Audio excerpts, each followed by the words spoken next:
Hello there, boys and ghouls. Today, we will be not playing, but telling stories of worlds beyond the imagination. We're playing AI Dungeon today. I don't really know how to get the window, like, to both show the game and to, like, convey that there's a fireplace going on back there. But I made the text very big, so it should be okay.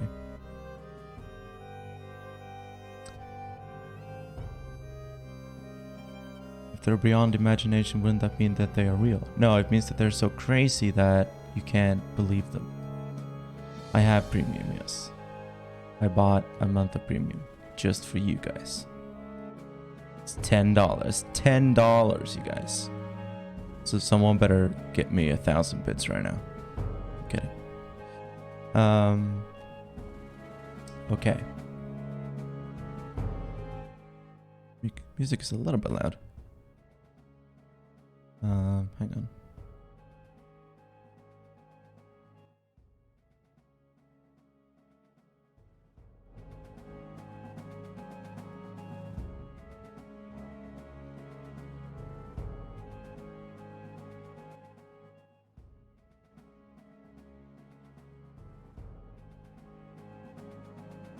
Okay, something like that, I think, might be okay. Testing, testing.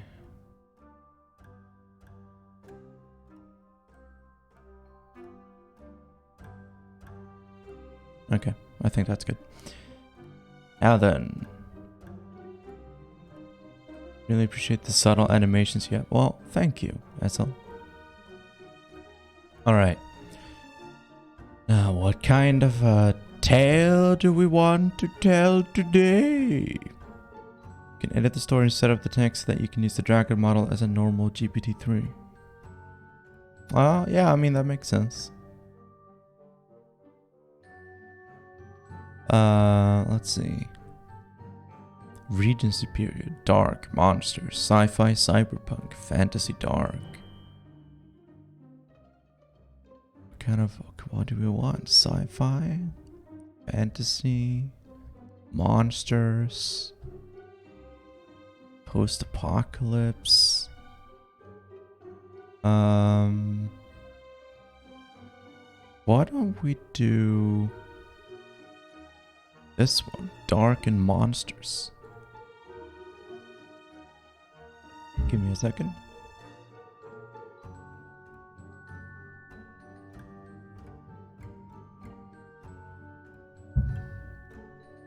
Not much is known about this world, other than that it's filled with more terror than any mind can imagine, and horrific creatures that could drive a sane man mad. However, it also holds a powerful promise, for the more you delve into its dark abyss, the more powerful you become. Yate character. Our name will be...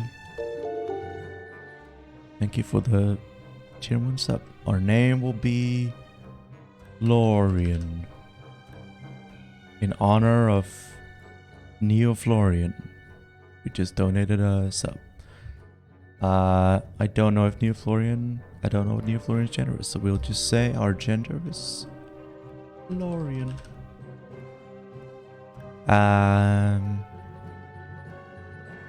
Human. Humans lead a very prosperous life in the dark world and are capable of flourishing with very little to help them.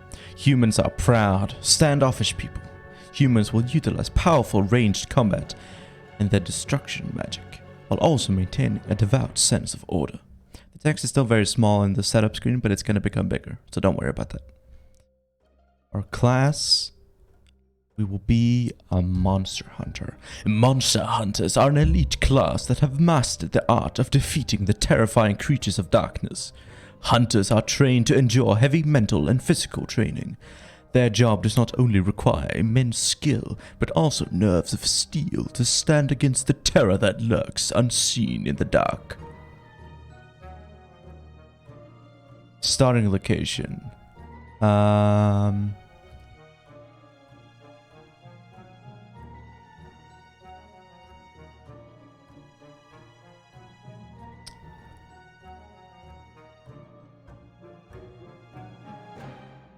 Euryphalia is a nation founded by explorers and brave adventurers. They live to find spoils unimaginable. The ruler of the kingdom is hailed as the greatest hero of all time. Euryphalia is a nation that prides itself on protecting its allies and punishing their enemies. Euryphalia is a city of honor built beyond the reach of the abyss, but not of its monsters. Okay. Cool.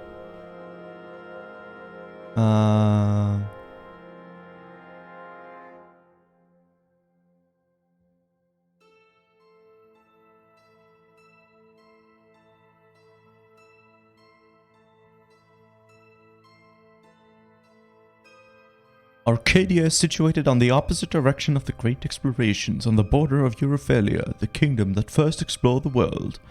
When the explorers from Euryphalia first ventured beyond the borders of their own lands, the creatures of the realm immediately started raiding the fledgling villages of Arcadia.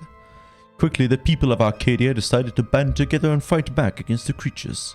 After several years of fighting, they learned to use the creatures' own strengths against them. Every night, the inhabitants of Arcadia create a beacon of light that repels monsters away.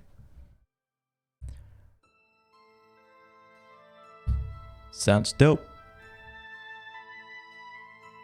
Takes a minute. It takes a minute for it to start up, but it's just how it is. Oh, shit.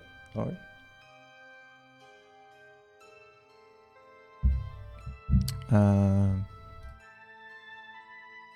Not much is known about this world, other than that it's filled with more terror than any mind can imagine, and horrific creatures that could drive a sane man mad. However, it also holds a powerful promise, for the more you delve into its dark abyss, the more powerful you become. You are Florian, a human male monster. Sorry, wrong. Monster hunter who lives in Arcadia, a small kingdom along the border of the abyss. One day, a messenger from the king of Euryphalia arrives in the city and delivers you a message. As you are reading it, the contents overwhelm you. The messenger orders you to participate in the king's royal hunt, a tournament of sorts, in which only the greatest of heroes can participate. I accept. I say I am honored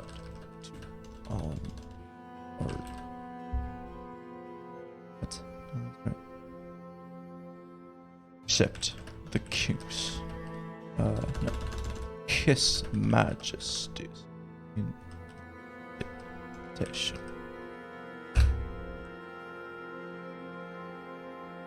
You say I am honored to accept His Majesty's invitation. You leave for the great kingdom of Euryphalia, ready to partake in the royal hunt. It's been a long ride from Arcadia to Euryphalia, on horseback with your mentor, Mr. Damar. Mr. Damar. Wait. How is your back feeling, Mr. Damar? Hi, Mama. Oh, it's fine, really. Oh, it really isn't bothering me at the moment.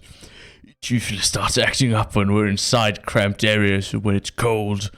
But we're outside and it's quite warm, actually. I don't know why my back would start playing up today.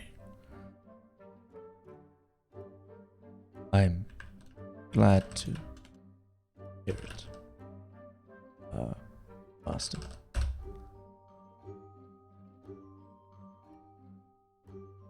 You and your mentor arrive at the city gates. Two guards stand by the gates, refusing entry to any to any who cannot present a letter of invitation from one of the council members or from a royal family member. They examine your identification, then let you inside.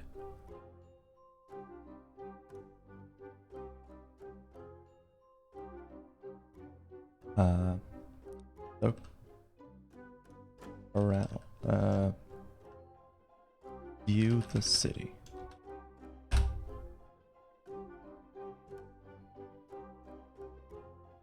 The city consists of many brick buildings, all in good condition. You notice that there are several large clock towers placed throughout the city, although you do not know why there are so many throughout the city. Master... what was his name? Master Namar, why are there so many clock towers in the city?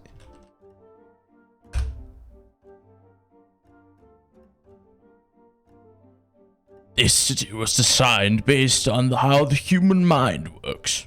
There are several key locations that, when activated, can alter reality. That's interesting, Master. What happens if I activate one of these key locations? Well, let's see if we can find out. You and your master go through the city streets, looking for an answer to why there are so many clock towers. You find a large building with a giant cauldron sitting in the middle of the courtyard.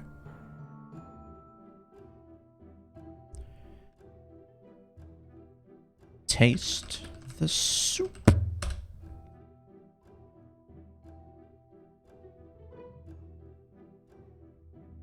You take a small sample out of the pot, tasting it.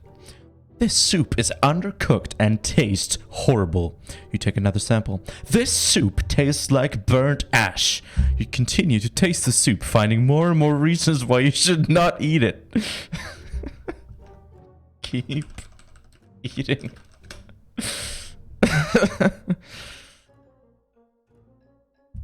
The soup, although undercooked, tasting like burnt ash, actually isn't all that bad. It tastes like chicken soup with vegetables in it. This soup, it's really not that bad, you think? Yeah, not too shabby for an unlicensed eatery.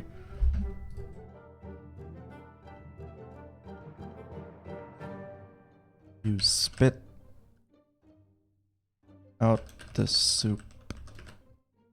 Unlicensed, you exclaim.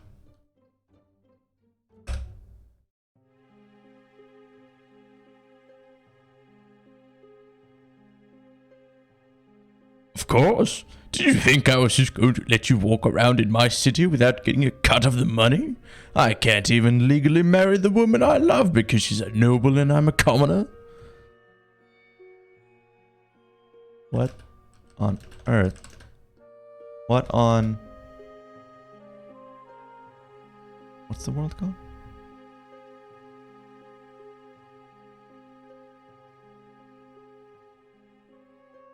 What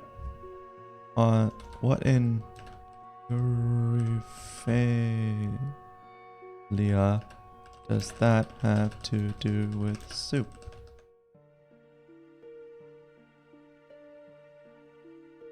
Nothing. But this soup isn't free. It costs 1 coin to buy. Now hand over your money. You aren't exactly sure how this man was promoted to royalty, seeing as he seems to be lacking in basic empathy and is just a huge dick. I don't know who I'm talking to right now. Give the man 1 coin.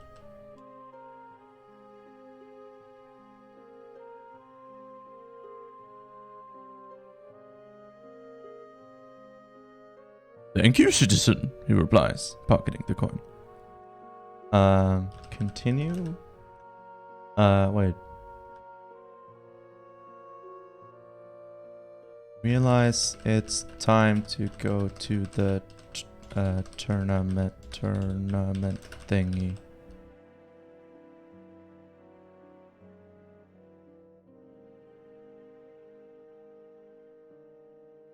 Oh, hey, Syndical Stranger. Yeah, if you want to play Gartic Phone later, you can join. I don't know who's gonna be in on it, but we're playing it yesterday. A bunch of us on from Ben's Discord server. So I don't know. Depending on who's available, we might play Gartic Phone later. You realize it's time to go to the tournament thingy. You walk into the castle wondering why you chose this.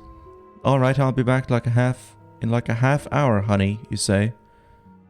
Wait, I'll go with you, your wife says as she runs after you. You enter the king's throne room. Let's try that one again.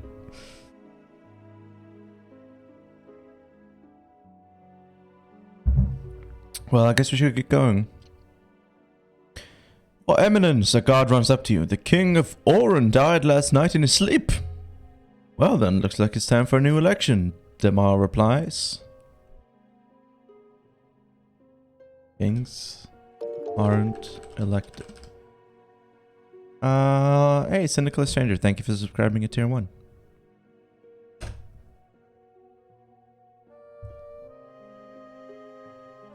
True, but the king is dead. The next in line for the throne is currently in Oran. He most likely won't be able to return in time for the funeral, much less action. How long will that take? The process? About 2 months.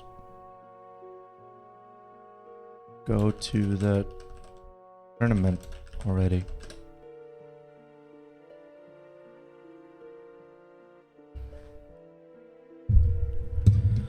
You arrive at the stadium for what would be the greatest tourney the world had ever seen. The stands are empty, but that doesn't really bother you. You sit down in a random seat and get comfortable, waiting eagerly for the jousts to begin. Participate in the to prove your heroic hero.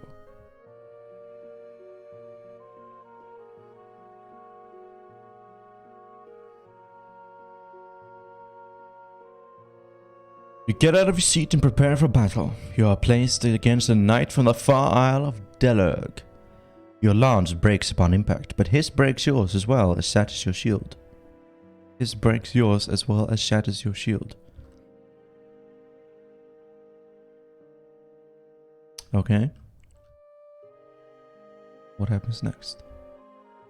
You turn to face him, just barely dodging a blow that slices through your mail armor. You dodge another blow by falling off your horse. Lying on the ground, you have disadvantage as the knight attempts to trample you. Scare his horse by making a funny face at it.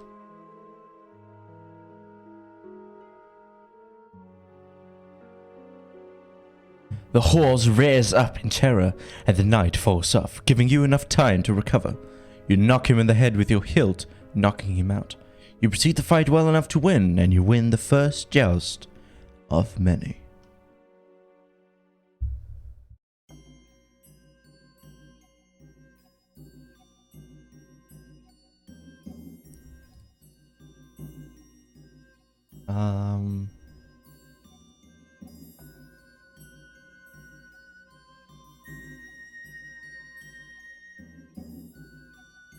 Revel in your success. That's not how a joust works. Well, listen. This is street rules, okay? You revel in your victory, wanting to get back to the palace and celebrate. Instead, you are taken aside by a messenger. The king requests your presence, he says. Where is he? He's at the old ruin of the emperor's palace. Go to meet the king, I guess.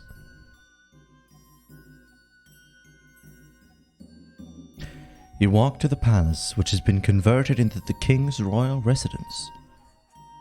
Oh, okay. I thought it was a ruin. You head straight for the throne room, finding the king waiting for you. Ah, good. You're here. I can't do that voice. We have much to discuss, he says. What's up, your royal majesty? How can I be of service or what ifs?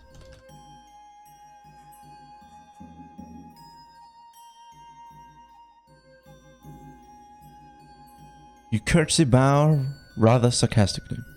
What's this about a broken seal, you ask? The seal which held the darkness of the abyss at bay has been broken, He replies, sighing as if this is something he's been dreading.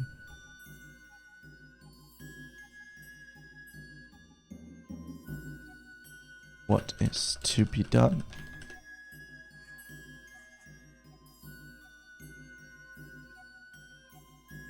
I need you to find out what is going on.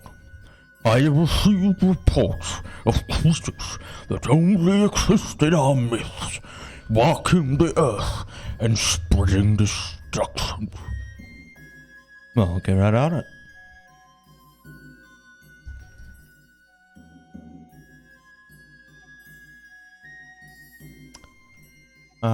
Go to the blacksmith to buy equipment for your adventure.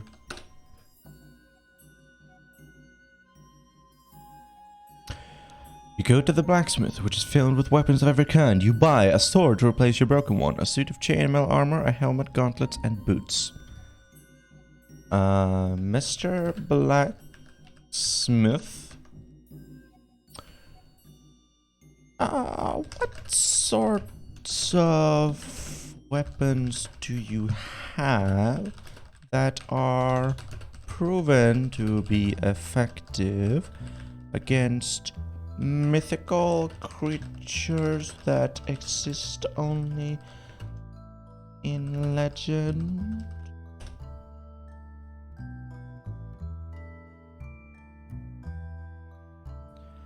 He looks around nervously before saying, I have a crossbow.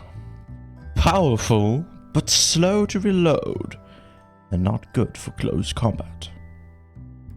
You take the crossbow from him, and he also sells you bolts. After buying the equipment, you leave. Wait. Where am I supposed to go?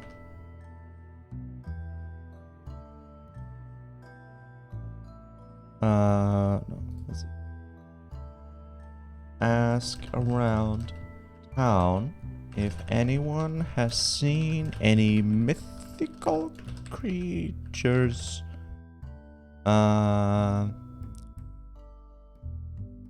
spreading destruction recently.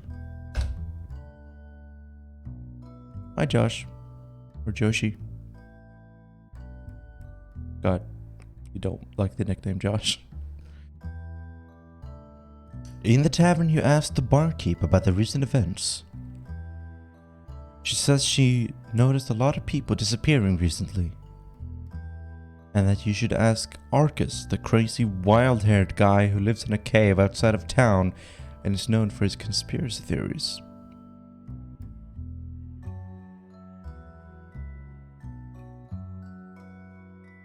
Is that the guy who...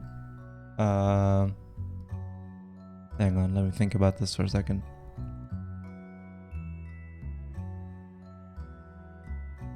Is afraid of 5G?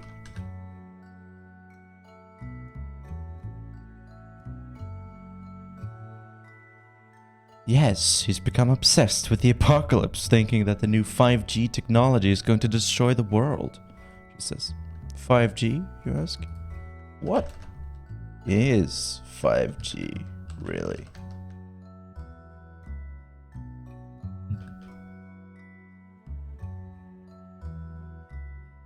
A new technology that's being implemented into our current technology.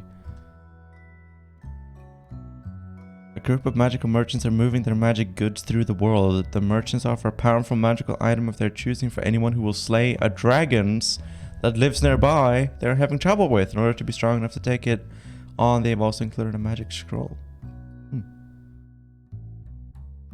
Everything's slowly becoming 5G enabled. The thing is, she says, and then looks around to see if anyone else is in the room. Oops. Or whispering. Yes?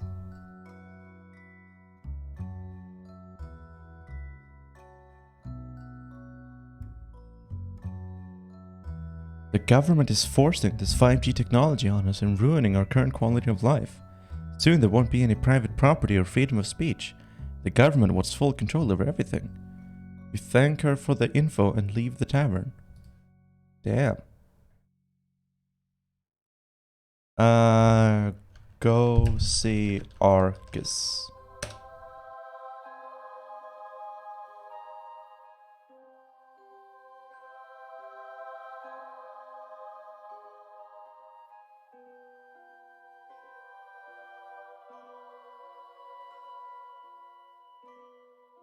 What's with this? I don't want to do this. Oh.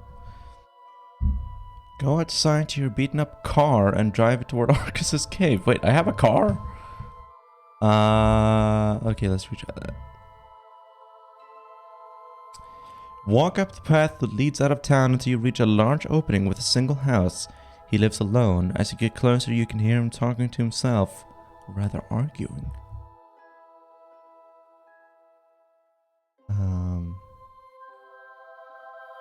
Listen in on his conversation.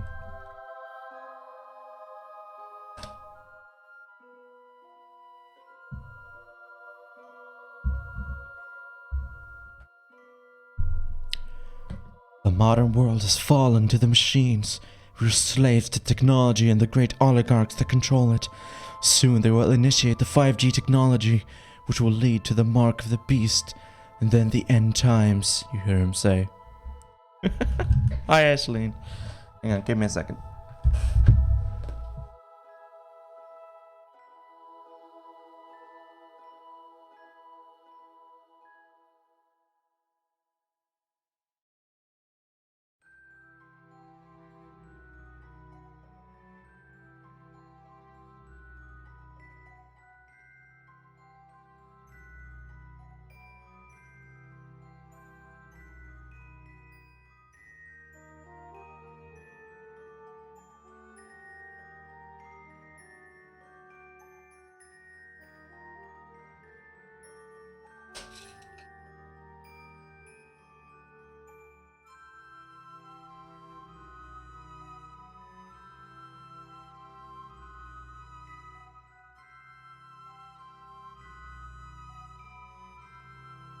Okay.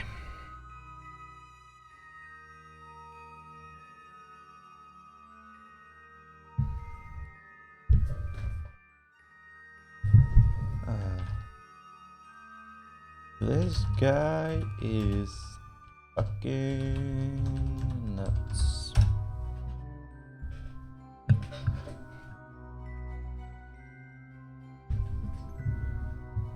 That's fucking crazy, man, you say. Oh, you're here to see the scroll, I guess. That's fine, the world is fucking crazy right now, he says. Oh, wait, hang on. I have to move my microphone a little bit.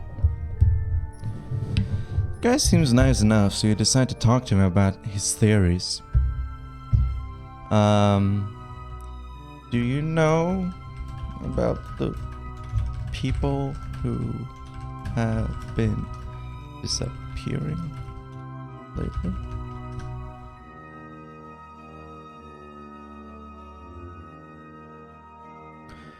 Everyone's disappearing, he says. The bank tellers, mechanics, plumbers. So many people have disappeared that there's a shortage in virtually every field. The police can't do anything about it either. All they've been telling people is to not go outside after dark. So if I go outside after dark, I will encounter some monsters I can slay. I'm on a monster slaying quest given to me by the king.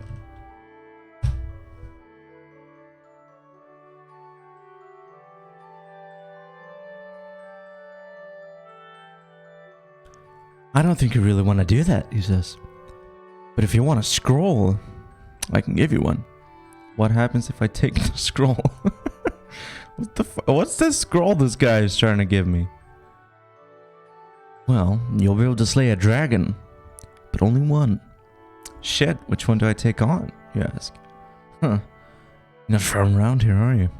Where are you from? Arcadia? Yeah. Arcadia.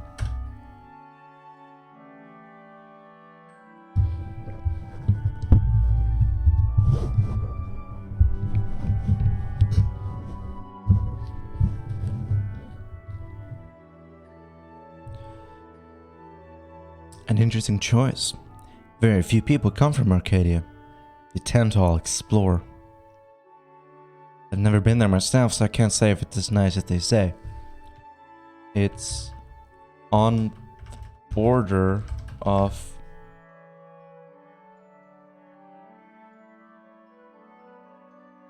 Europhalia. No. No, wait. Europhalia. Is that how it's spelled? I hope so. It's on the border of Europhalia and has a shit ton of monsters in it. It's not a nice place to live.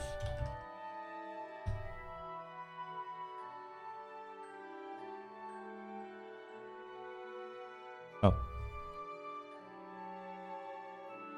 What's going on? Yes. I think I'll take the scroll then, he says. Alright, cool then. What? Wait, no, hang on. That's wrong. Come on. Come on, game. Yeah, sounds like you're a failure. Never been there either. What? That's where we are right now. Come on. You can do it. Well, sounds like you have some personal experience with that then. Yes. I think I have something for you. Come closer. Step forward and he grabs something off a shelf. What do these scrolls do? Anyway.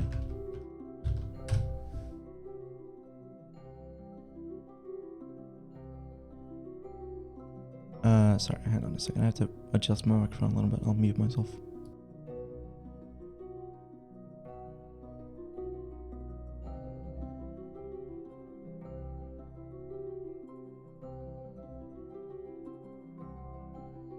Okay. Just magic items I've collected from my journeys, he says. I've gotten a bit of a collection going. If you want, I could just give you some of them. You can sell them to get money for food or better equipment or whatever else you'd like. Since you like conspiracy theories, I could tell you some secrets. Hey, thanks Anonymous Sheriff for the 1 bit. Some secrets about the world we live in.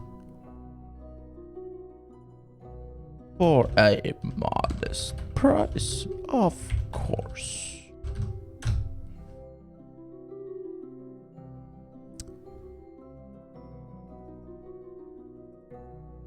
Fuck no, I'm not getting involved in that shit.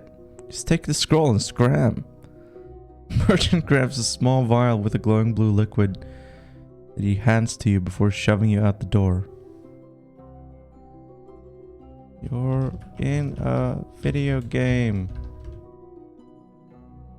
Your world is a lie. It's a simulation. Artificial intelligence. I'm telling you.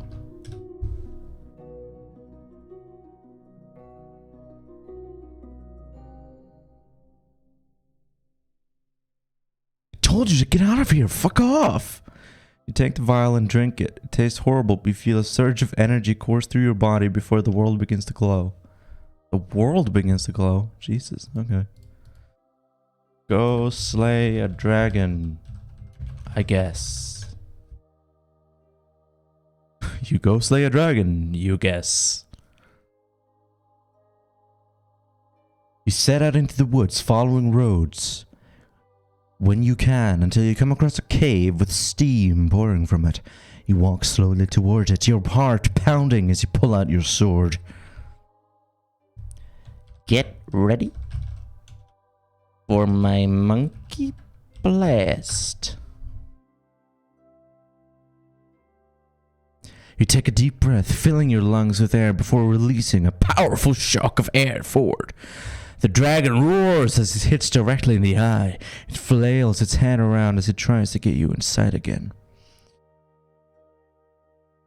Monkey blast charging up.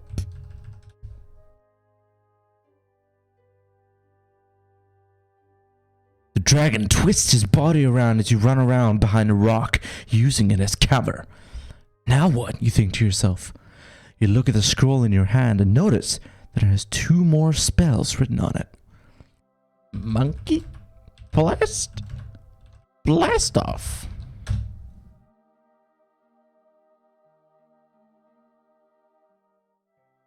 You pull the scroll open and begin to channel the magic into your body, the energy coursing through you before releasing a powerful blast of air in front of you. You feel a surge of pain as you're hit from behind and thrown forward into the cave. My monkey blast blasted me backward. This never happens. I promise.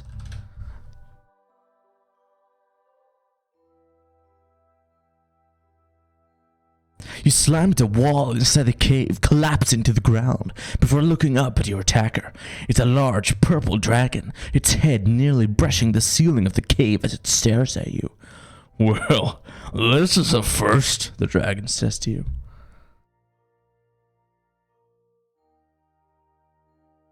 Kaicho?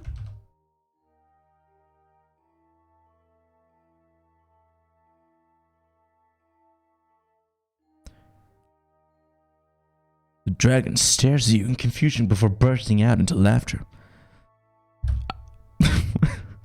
Wait, what? I don't speak. Wait, no, I can't do that. How do you do an Irish accent? Top of the morning to you.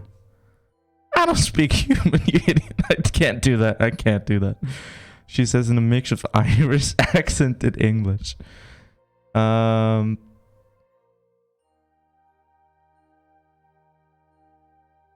It's harder to kill you when you're talking to me.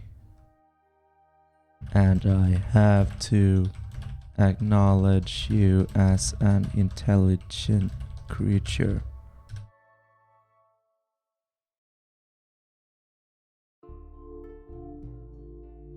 Dragon pauses. Oh, well, that was a pretty clever line. Alright, human.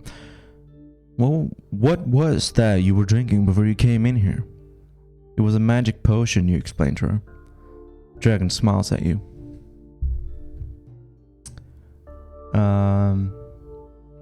Top of the morning to you.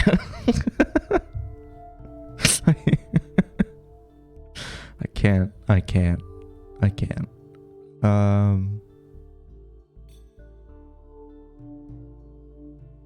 Monkey blast the dragon.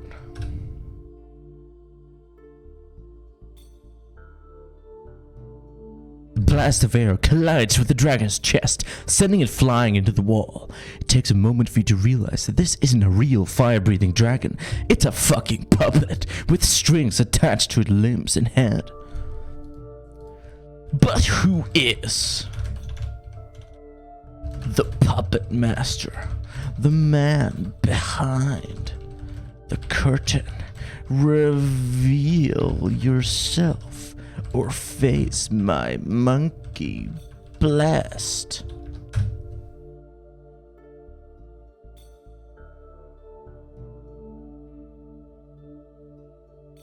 dragon flings itself off the wall and at you, its mouth wide open, ready to devour you whole. You roll out of the way just in time for it to clunk its jaw into the ground where you were. Monkey blast? Let's go. This is turning into an anime. Puppet Master's the soup guy. You fire a beam of light at the dragon's head, which hits its bony face. It begins to screech in pain as its head explodes into fine red mist. You hear a voice cry out from inside the cave, swearing in a language they don't understand. Watch your language, or I'll be forced to use my monkey blast.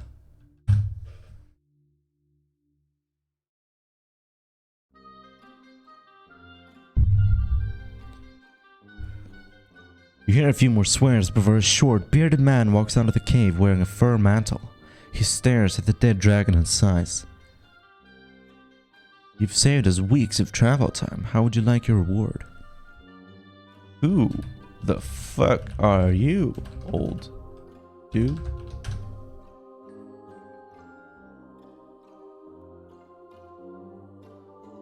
My name is Hordris. I'm a traveling merchant, and that, he says, pointing at the dragon, was our guardian. Why did you need a dragon as a guard?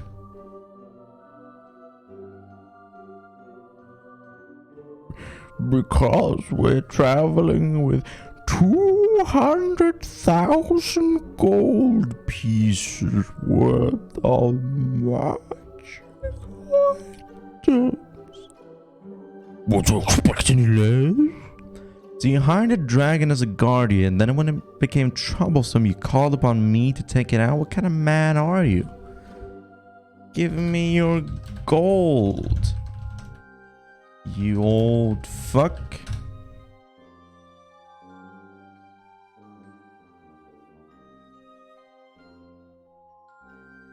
Fair enough. A drop of blood falls from the sky. Any humans that comes into contact with it gains magic abilities. Authorities were quick to attempt to capture or kill those who were transformed by the blood rain. Motioning for his people to start unloading the treasure. You have a good business sense, that's for sure. I think you'll find our payment more than adequate. I meant all your gold.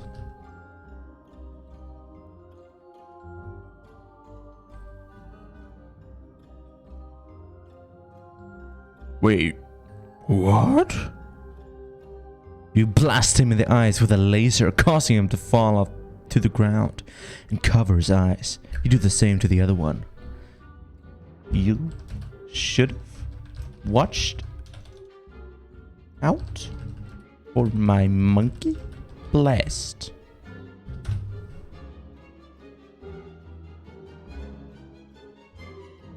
You search the cave for anything of value. You find a few scrolls that you tuck into your robes, along with some potions. You head back to the main area of the cave where Hordris waits for you. That teach you not to mess with a monkey.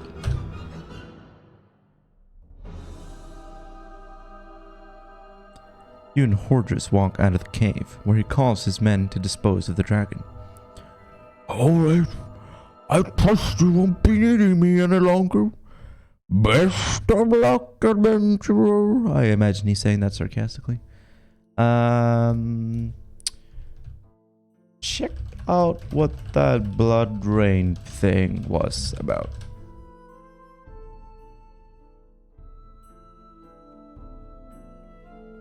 Return to the Adventurers Guild and ask about the blood rain.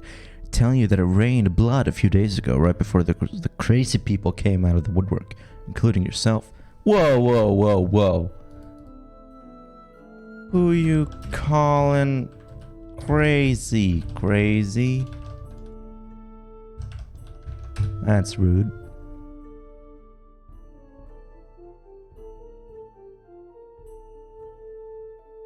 Say that one man who called himself the Professor has been gathering people and giving them purpose.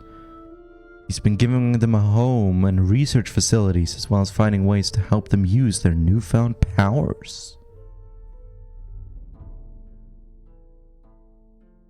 Where can I find this Mr. Professor?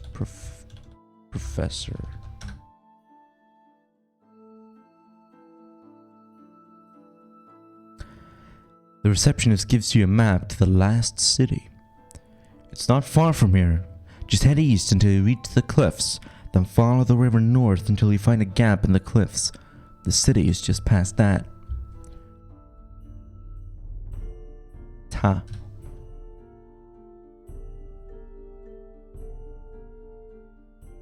No problem. If you find out anything else, please return here so we can add it to the reports. Thank her and head out of the Adventures Guild. Venture forth to the lost city in an adventurely manner. You venture forth to the lost city in an adventurely manner. You begin traveling east, going off the map. You travel through dense woodlands and some fields before coming across a massive cliff. You climb to the top, where you have a view of the entire countryside. I can see my house from here.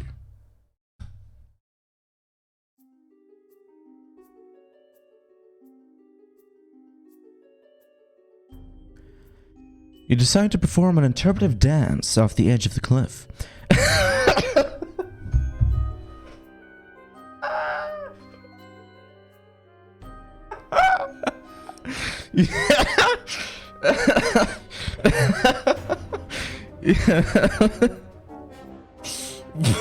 What? You decide to perform an interpretive dance off the edge of the cliff. After you fall, you begin to feel the effect of falling from such a height.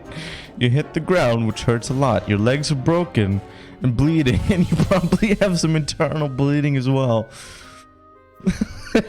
I shouldn't have done that.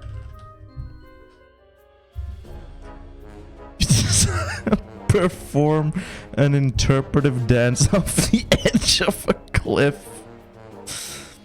You realize you can't move and begin to panic. After a few minutes, you calm down and try to think about how you're going to get help.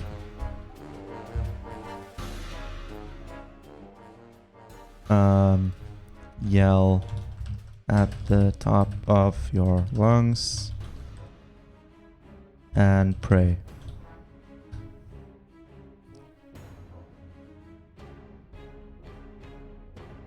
You yell for help at the top of your lungs, hoping that someone may hear you. After yelling for a while, you begin to feel weaker. Please, I'm injured. I need help. The only response is a whisper in your ear. How mysterious. The rain has gifted you with powers beyond comprehension. You look around, trying to figure out where the voice is coming from.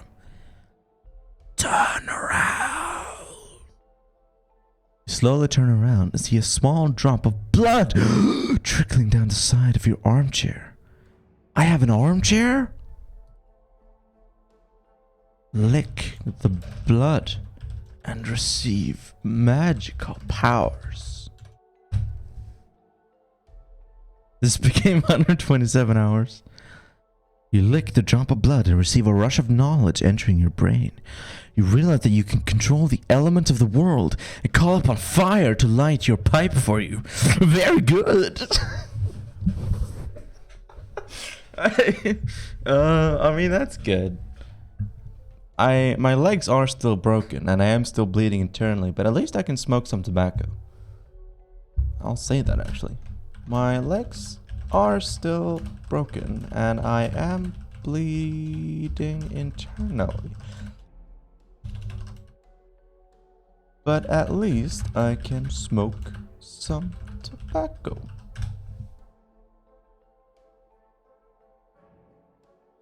You pass the rest of the day attempting to nurse your broken legs and bleeding wounds. Around nightfall, you see a shooting star. I wish I was at my mom's house. No, I don't like that. I don't want it. I don't want the it was all a dream storyline. Realize you had a golden opportunity to call upon the powers of lightning and blast the strange voice from earlier, but you decide not to bother. Won't survive much more of this. Fuck you, mysterious voice. I can survive anything with my monkey blast. Hey, Grom. Hello. Oh, no, do you want me to share my screen with you? Yeah. Although I am reading.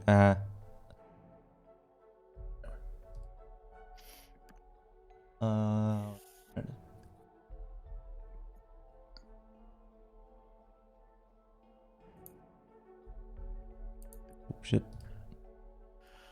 Whew. I'll pause the adventure music that's in the background. Let's see. Can you say something real quick? Something real quick. Okay, the volume seems to be okay. Cool. How's it going? I mean, I'm basically dead, but other than that, it's fine. They approved both my emotes That's good. yesterday.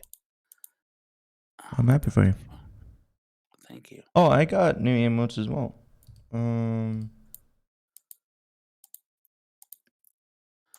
Oh, they're not showing up. They're not showing up in Chat Arena for some reason. I don't know why they're not showing up. Oh well, whatever. Oh well. You saying fuck you, mysterious voice, I can survive anything with my monkey blast. Ha ha ha, you fool! Do you not realize you're bleeding to death? You begin coughing up blood and realize you don't have much time left. You try to think of the best way to die in this situation.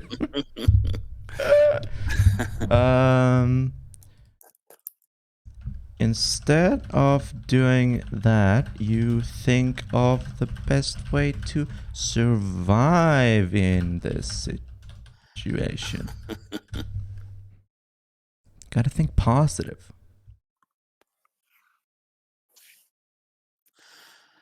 It's true.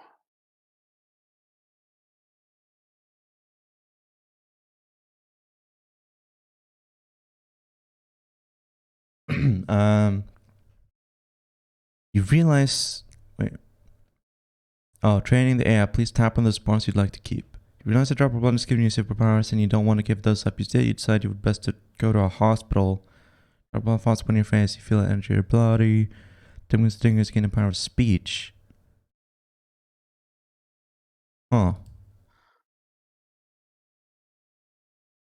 Gain the power of speech. Hello, the voice is yours, but your mind is invaded by another presence. Who, Yeah, hello. Ro, I did.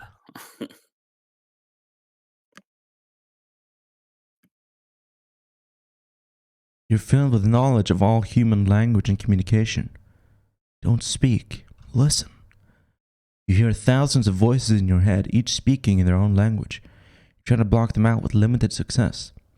Try focusing on one language. Focus on Swedish. Let's do it. You hear a voice in your head. Hjälp, jag är sprängaren. Känner en bomb flyger in. Vad gör jag? Vad gör jag?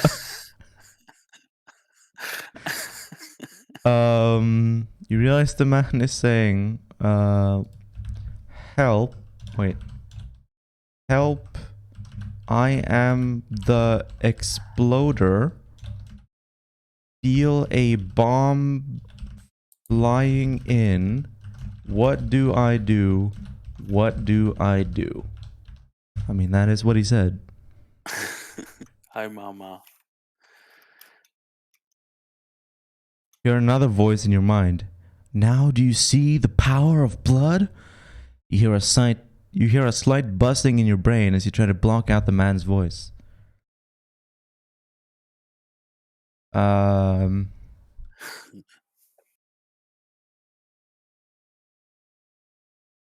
Embrace the power.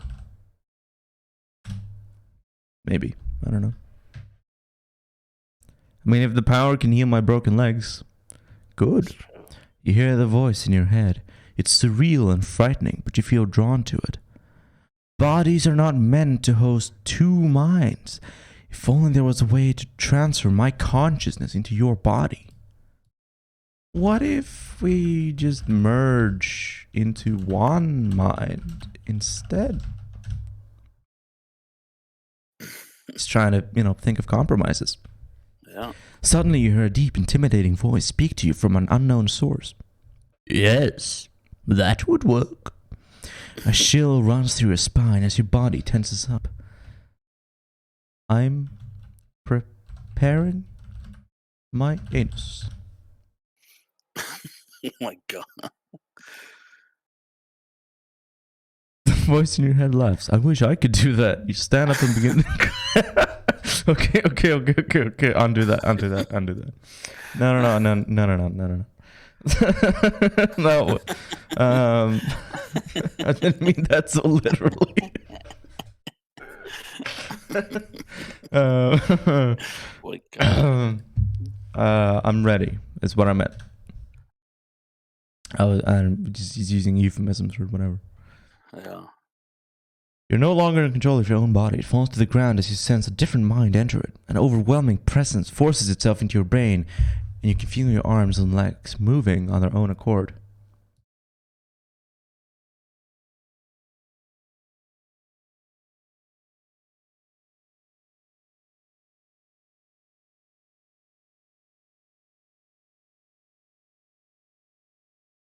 Okay.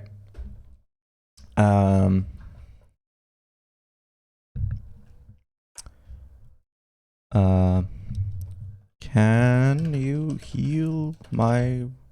Wait, can the power of the blood heal my broken legs? What? Can you heal my wounds tonight? You hear muffled footsteps as your body walks over to the wheelchair. A hand picks you up and puts you in the chair. You feel a dull pain in your legs as you realize they're being healed, but the numbness still hasn't gone away. Poggers. You feel a new consciousness in your head. Although very young, it has more knowledge about the world than you can ever have. The two minds within the body don't seem to get along well. Shut up, human. I thought they were one mind now. That was my plan. I don't know if it actually happened. Why can't we just get along?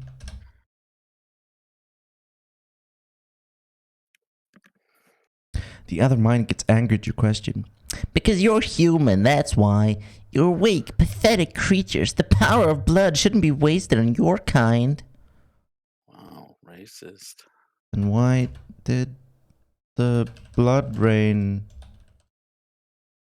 come to our world?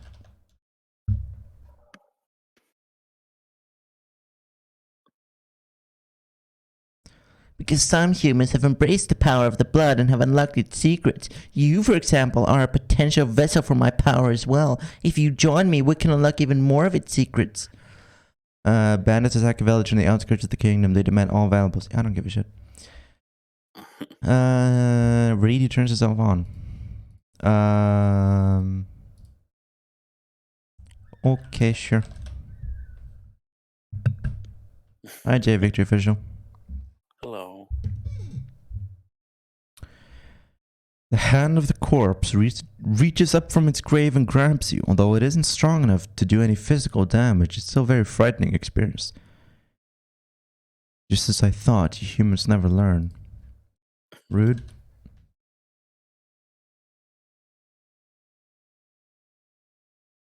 If you want to live, give up all your possessions to the bandits. Then you'll be safe. What? No, I don't give a shit about the bandits.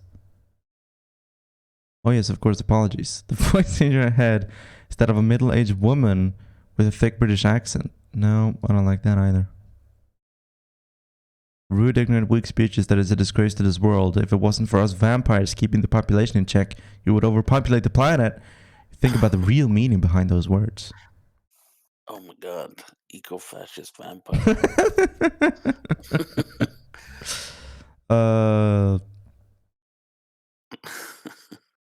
I'm not even sure what to do in this situation.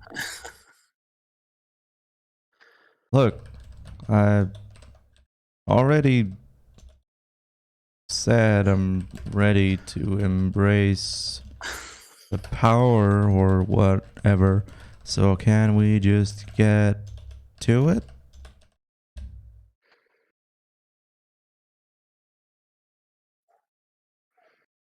The other vampire laughs. Very well, if you want to get right to the point, I will oblige. Stand up. You stand up from your wheelchair and feel a rush of power and strength to go through you.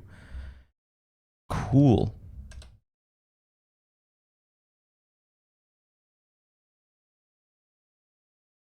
You feel the other vampire's presence in your head again. Good, it seems you are a fast learner. Oops. Good, it seems you're a fast learner. Now we have work to do. We must spread the power of the blood. The other vampire's words fill you with excitement, but also fear. I thought we could go see Mr. Professor. I have a map to his X-Men school.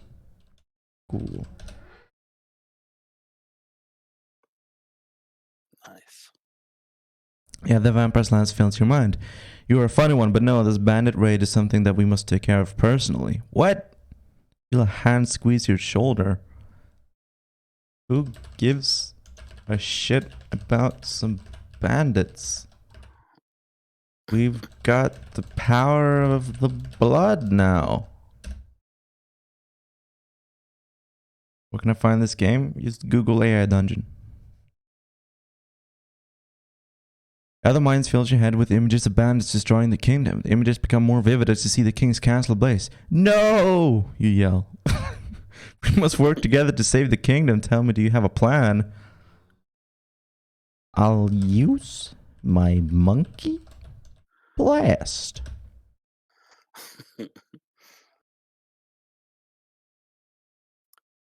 Monkey blast? Great idea. I know just the thing. You feel another mind brush against yours, though this mind, you're able to visualize a weapon that you can create by using the power of your blood. Create the legendary weapon, the monkey wrench. Oh.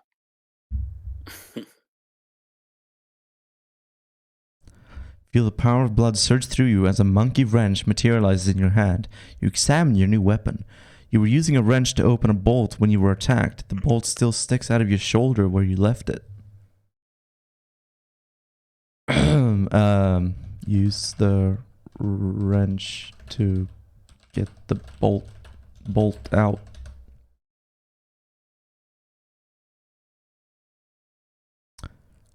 How's the AI doing? It's okay. Pull out the bolt, bleed profusely from the wound. Pain is excruciating, but you manage to make it stop bleeding after a while. You put the wrench in your inventory. Tell me, do you know how to use that wrench of yours? I'm an expert in all things monkey.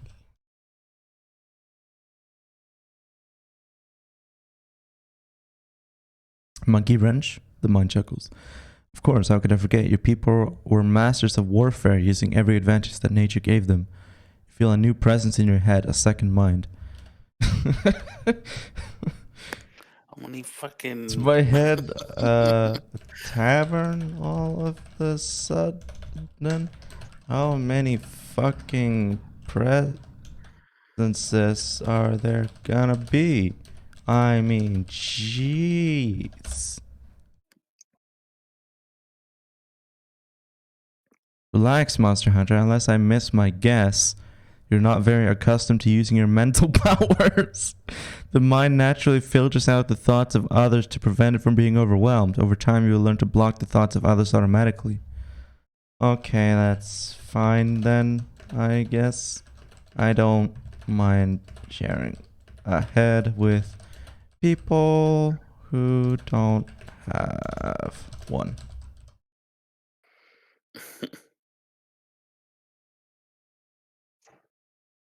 Fair enough. You visualize the villagers defending themselves. You see the bandits wiping them out one by one. These are your memories. You should picture what happens next. The villagers cornered by a bandit.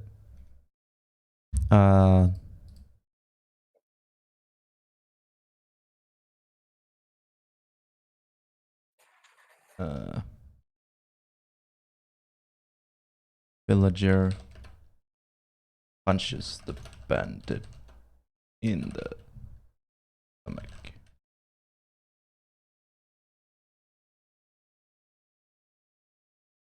The bandit blocks the punch and headbutts the villager. The villager takes out a knife and slashes the bandit's arm. The bandit punches the villager in the face. Oh no. Sucks to suck.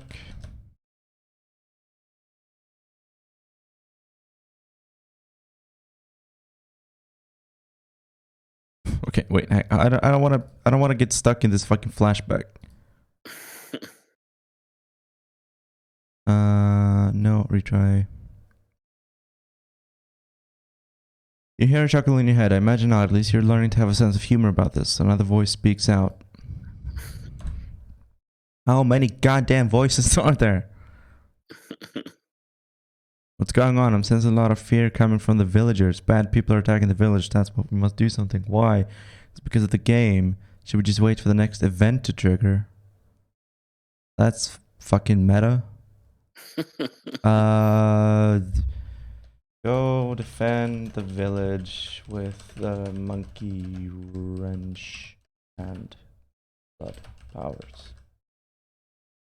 Let's just get out of this headspace. I don't want to get stuck in this. This is exactly what I came to this world. Save people from monsters and bad guys. You say aloud and visualize your body armor, a pair of gauntlets, a helmet, boots, and a shield. You open your eyes, covered from head to toe in metal. Let's go.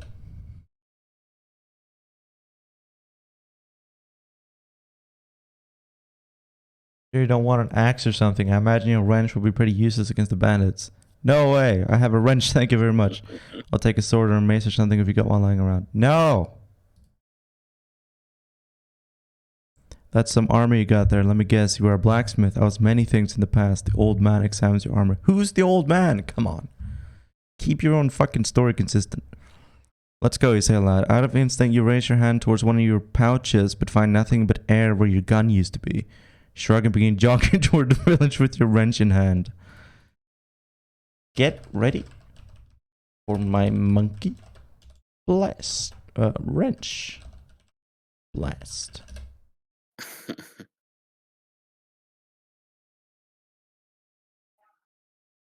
You're now channeling your mental energy into your wrench. This is a very difficult task, but you manage to get it done. The wrench glows with an eerie purple energy. Smash some bandits. Heck yeah. With the wrench. You run towards the bandit, arm themselves after seeing your glowing wrench. You won't take me with that trickery, one of them shouts, and attacks you with a sword swing. Monkey blast.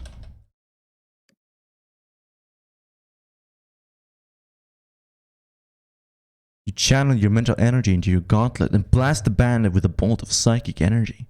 The bandit's chest explodes, showering the surrounding area in blood and guts, and he falls down dead onto the grassy knoll. Anyone else want a taste of my monkey powers?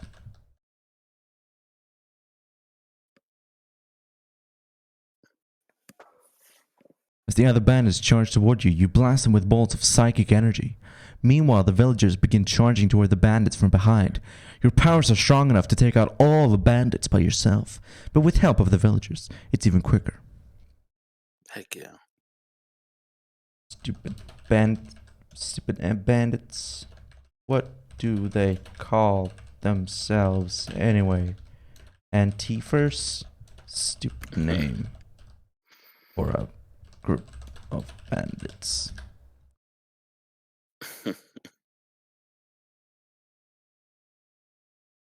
One of the villagers chuckles. They're from the Antifers, alright. Probably here to stir up trouble. We need to contact the king about this. You helped the villagers clean up after the battle. Afterwards, one of them thanks you for your help. Don't mention it. I just wanted a chance to beat up some Antifers. Oh my god.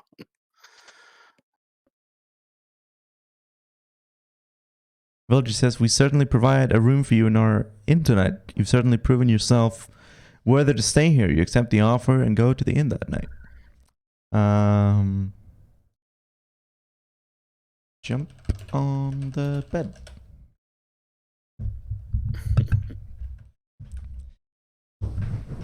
I need to rest if I'm gonna help these people. Just one night.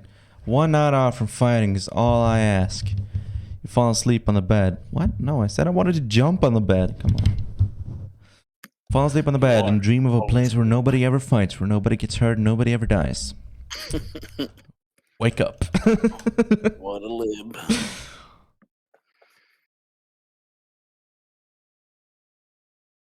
Wake up with a start. There's no more time to sleep. You have to help the villagers.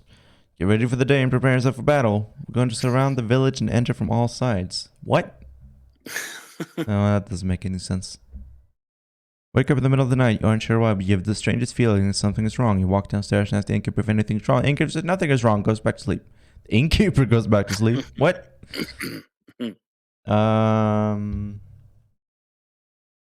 Go outside and look for Antifers.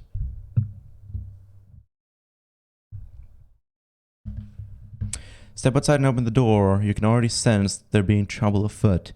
You see villagers running in all directions. At first you think it's a drill, until you sense multiple evil auras approaching. You quickly go back inside and bar the door. What? No, don't do that. Come on.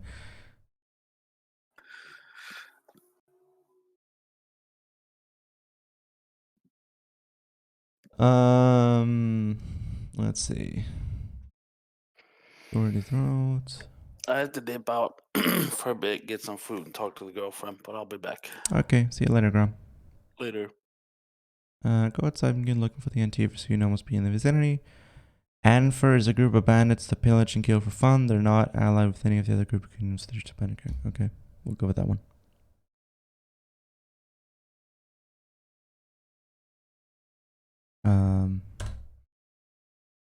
Okay.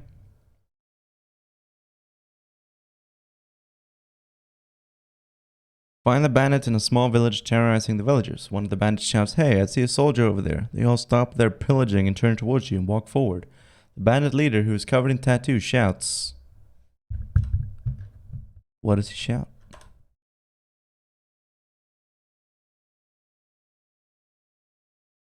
Who the hell are you? You don't respond, and instead charge forward to attack. The bandits react quickly and begin attacking back. You've been hit by a wooden club covered in metal spikes. You've been hit by a bolt of black energy. Get. Merchant for the neighboring gang was shot up selling magical items. Get ready for my monkey blast. Oh no, that's not it.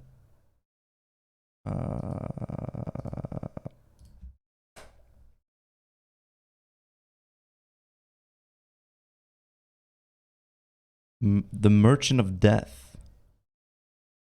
No, that's not it. You hit one of the bandits with a blast of supernatural energy. The other two immediately begin running away. The merchant looks at you, then says, "I don't know who the hell you think you are, but you had better let me go right now." What? I think the world events are tripping it up. Bandits charge towards you and you prepare to cast your spell. You've You have skilled in the school of nature magic and skilled in the school of destruction magic. You decide to go with nature magic for this fight. No. No, that's not what I was looking for. Blast the leading bandit with a powerful wave of psychic energy, blowing him back several feet and knocking him unconscious. Remaining bandits quickly cut down by your allies, and you help loot the bodies. Yeah, has no idea what's happening. Yeah. I think we've gone too far. I think the AI gets a little bit. No, it's not the free version. I think the AI gets a bit confused after a while. We can move on to something else though. Unless we want to start another adventure. I think this one has run its course. But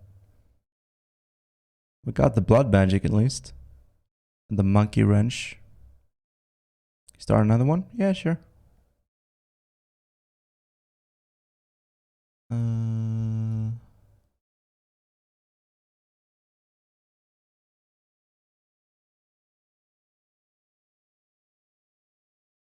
Try and carry communism. I've tried that before.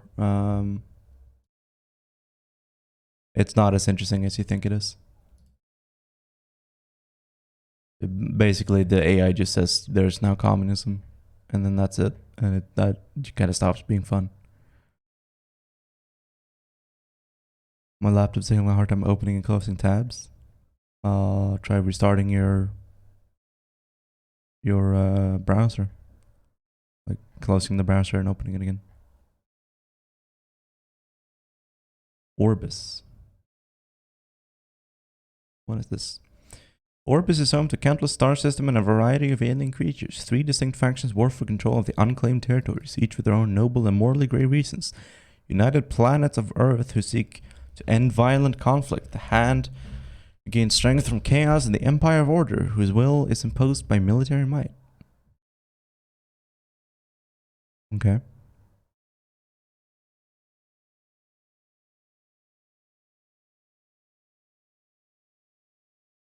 Why would you want to create fascism?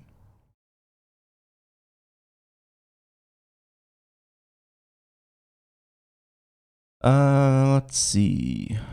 Android.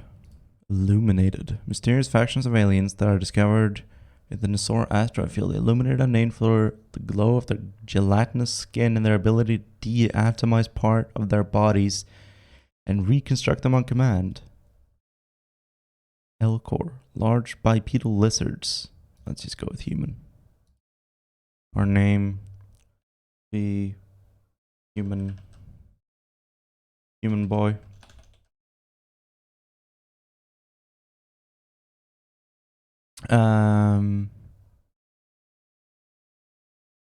Space Marine. We'll be a medic. United Planets of Earth. Most recent iteration of humanity's interstellar government. Centuries the government has benevolently ruled the human race, bringing peace and harmony. Seek to end the war on Orbis and bring about a new age of peace and prosperity for all. The Earthly Paradise. Orbital station that orbits Orbis.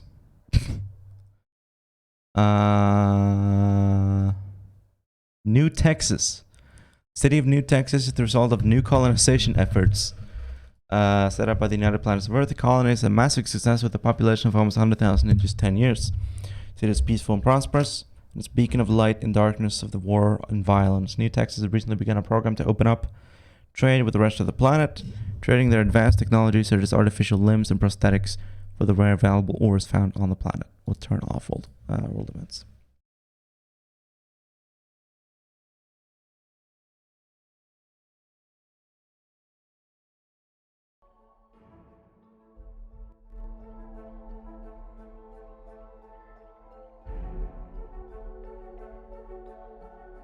Nope. Come on. Don't do that. You are a young, healthy male human in New Texas, a colony on Orbis. You live a peaceful and prosperous life, but you're curious about what lies beyond the city. One day you decide to venture into the wilderness. Pack up a bunch of water and food, as well as taking your favorite combat knife. You then make your way through the city, past the guards who pat you down for weapons before allowing you to enter the wilderness area.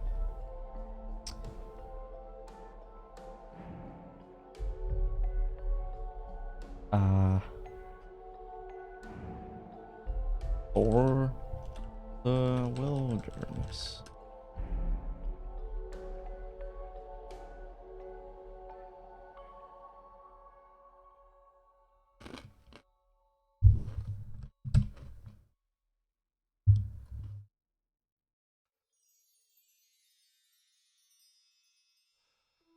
You begin walking into the wilderness, taking time to enjoy the scenery. You're fairly certain you're safe. Wildlife here are all herbivores, and they tend to stay away from humans unless provoked. Sorry about that. Okay. Greet one of the animals.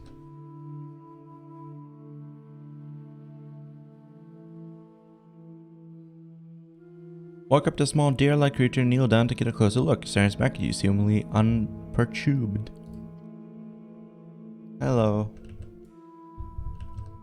sir or madam.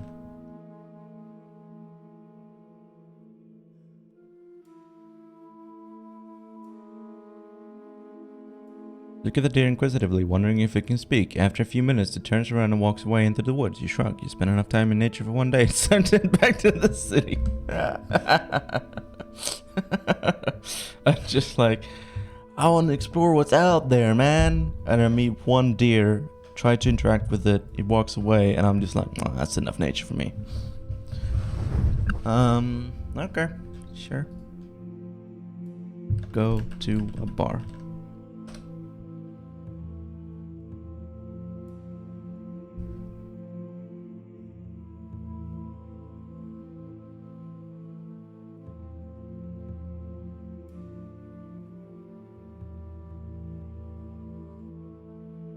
You enter the bar and go up to the counter. On it is a glass with a few dollars worth of whatever the local currency is in it. The bartender, a large muscular man, and walks up to you. Who are you? My name is Human Boy, and I'm a medic. I'd like 1 alcohol, please.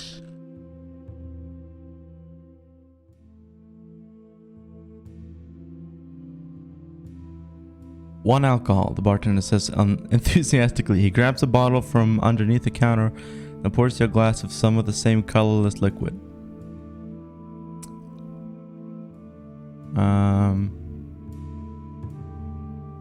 Pin. No. Wait. Okay. Okay. Yummy. Yummy. I love alcohols.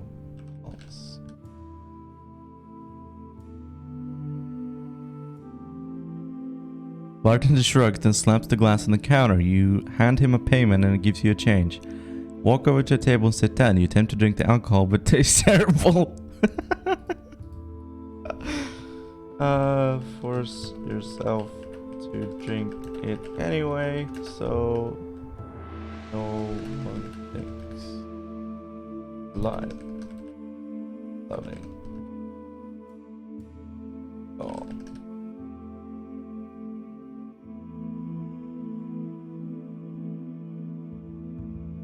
Bartender watches you. You manage to get down a few gulps, but it's far too much for you. Slam the glass on the table. Ugh, horrible, you say. Bartender nods, then takes the glass and puts it behind the counter. I mean, yummy. Yum. Yum.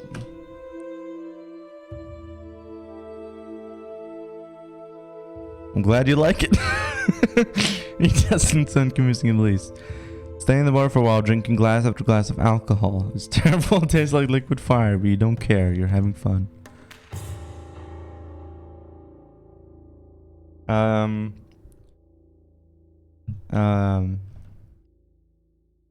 Ask if there's more than one flavor of alcohol.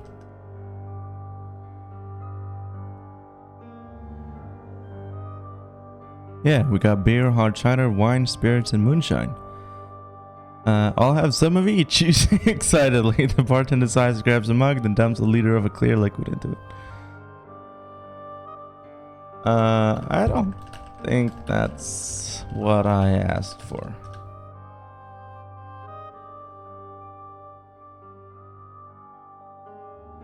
You shrug, then knock back the shot. It burns all the way down and leaves a strong smell in the air. Did I just get a shot of beer, cider, wine, spirits, and moonshine just like mixed together? Yummy! I love it.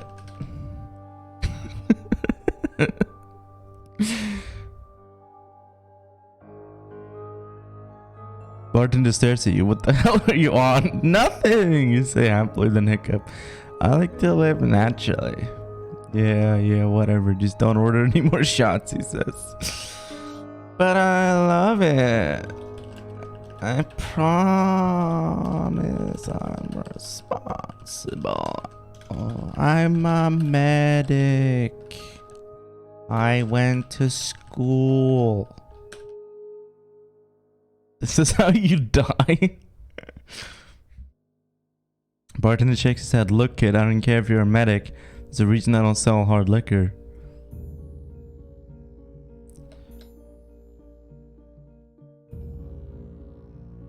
Listen here, you little shit.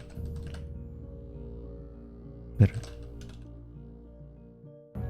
give me what I ask for, or I'll report your establishment to the government for health code violations. I'll see you lose your business license quicker than you can say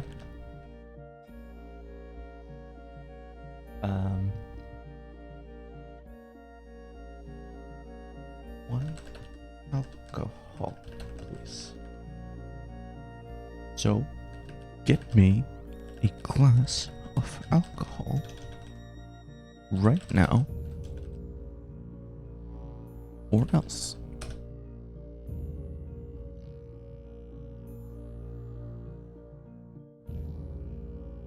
You're not actually a medic, and the bartender knows that. He squints at you and sighs. You know what? Fine. Just to get you out of here, the bartender grabs a glass and pours some of the hard liquor in it. Yummy. Yum, yum. Yippee. I love it. Thank you. Yummy.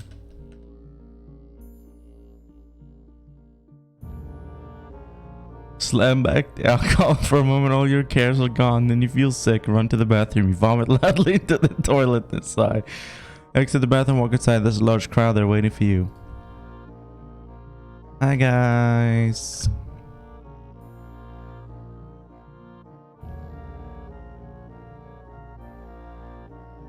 You're murmuring as the crowd approaches you. What did you do? Whatever it was stupid. Look at him, he's pathetic. Let's get him. I just wanted more alcohol. What? Prepare for a fight, I guess. Let's get him.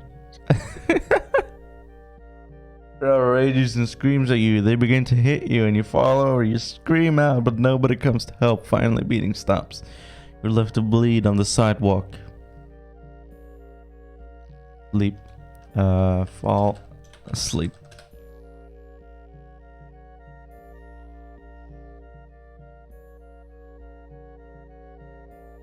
Waking in a hospital with your mom sitting near you. What were you thinking? She asks angrily. I wanted more alcohol, you say meekly. More alcohol? Why on earth did you do that? You couldn't gotten yourself killed.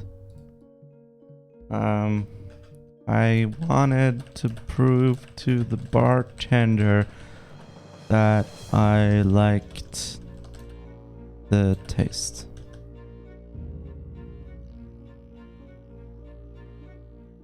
When you drink so much that an angry crowd beats you up. I wanted to prove the bartender liked the taste. Prove to who? The bartender. You want size. Son, I think you need help. I'm getting you help. Effective immediately. You're banned from any bar in town. What the fuck, Mom? I'm an adult. You can't ban me from going to bars. I don't live with you anymore.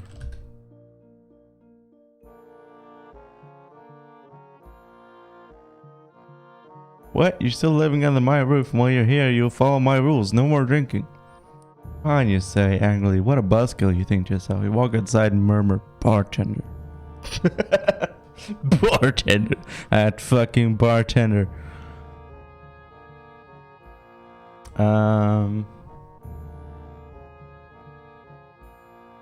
Go to a restaurant.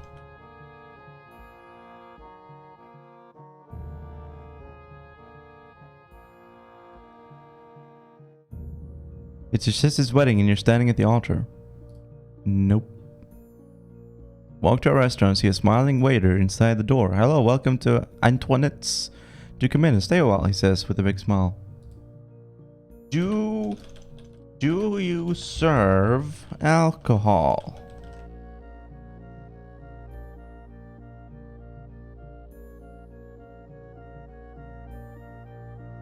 I'm sorry, sir. We're in a restaurant. We do not serve alcohol here.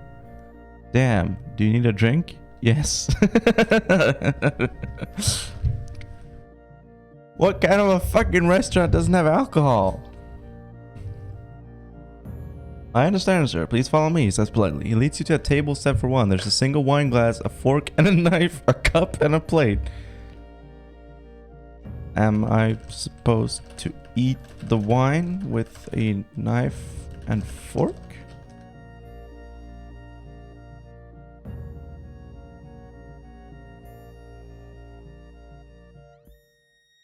Yes, that's exactly what you're supposed to do. You pick up the fork and knife. As soon as you do so, they change to a spoon and a straw.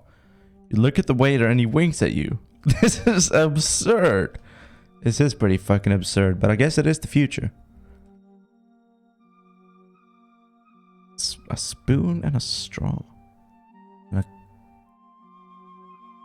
Okay. Throw your cutlery to the floor. Immediately, two men in tuxedos run up to you, pick you up, and carry you outside. You're not welcome here, the waiter says sadly. What the fuck just happened?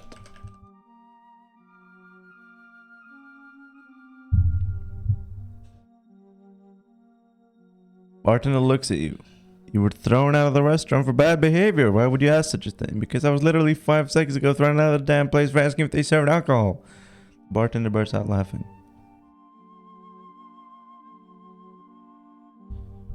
Punch the bartender in stupid.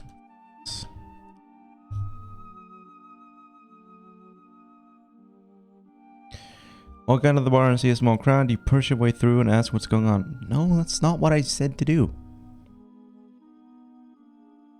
Punch the bartender in the face, knocking him to the floor. The man slowly stands up looking at you, takes off his bow tie and wraps it around his fist. He rushes towards you and hits you with it. Oh shit. Oh shit.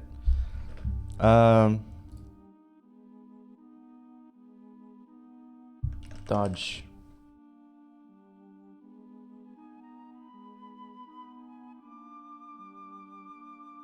He swings, but you sidestep, and the bow tie misses. He grabs his bow tie and runs at you again. You try to avoid him, but he manages to hit you in the stomach. You groan in pain as you fall to the ground. I just wanted more alcohol.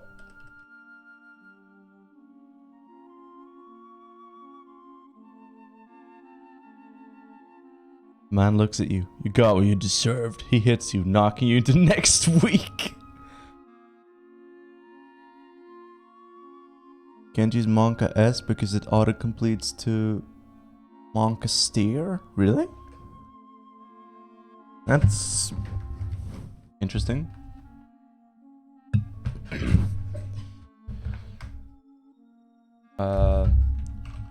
Wake up in the hospital a week from now.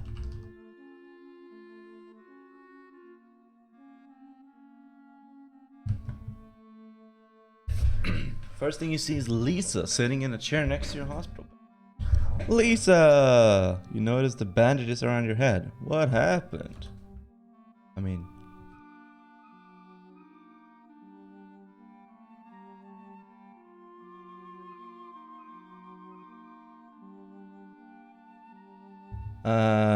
you got drunk, did something stupid and got beaten up. Oh, you say dejectedly. Did you find out who the father is yet? Yes, it's Lucas Sucker.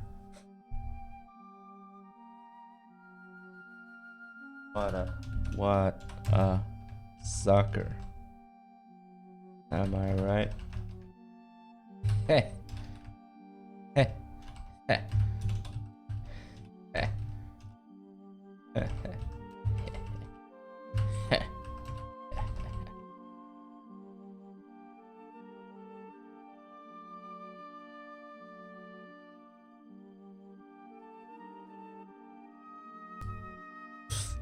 What? Lisa asks. Oh, don't do that. Looking at you angrily. You slept with Lucas Sucker? You ask, laughing. Why would anyone sleep with Lucas Sucker? He's a terrible person, not nearly good looking enough to make up for it.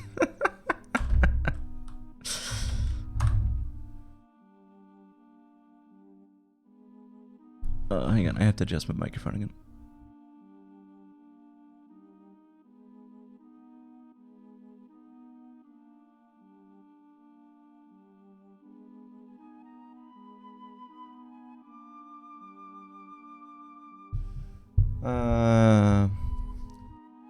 I didn't sleep with him, you idiot. You slept with him. I most certainly did not. Well, your baby is inside me, so it must be his.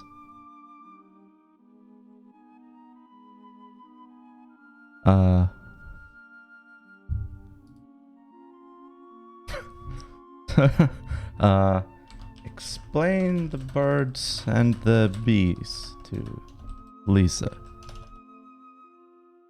who clearly missed sex ed in school.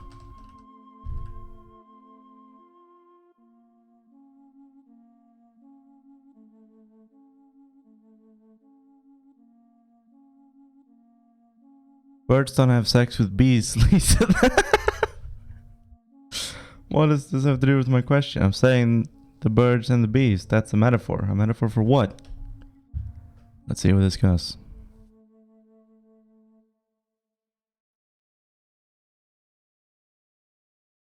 For puberty. Lisa pushes you aside and storms out of the room. You lie in the hospital bed for a few minutes before your parents rush in. What happened? Your mother asks, her eyes darting around the room. It's been a week. I've been in the hospital for a week and you show up now? I've been in the hospital for a whole week and you show up now? I'm sorry, your father begins to say, but you interrupt him. No, I'm fine. I just fell down a hole. I'm fine, really. Your mother doesn't look convinced. I just fell down a hole. Okay? Fine, have it your way. Big deal. Just don't do it again. The two of them leave the room soon after you drift into peaceful sleep.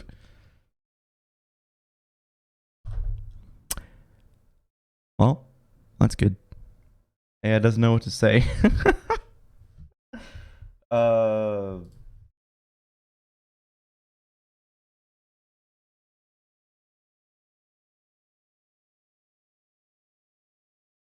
Step through the sliding doors of the hospital, walking down the path. You begin to walk down toward your car when you feel some wetness in your pants. Oh shit, you think to yourself, you wipe the...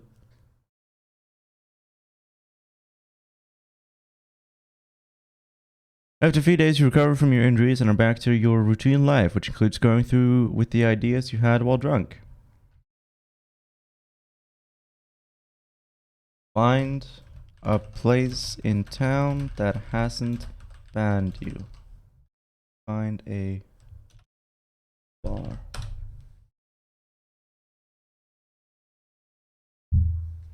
Find a bar that's close to your old one and walk in. I'm not sharing you, the bartender says immediately. Why not? I've got money, you say, raising your hand to wave to the bartender. Yeah, I've got money. Because you nearly set this bar on fire last time you were here. The time before that, you punched my cousin in the face when he cut in front of you. Those were different bartenders. Yeah, well, I'm not taking that chance. Come on. I'll pay double.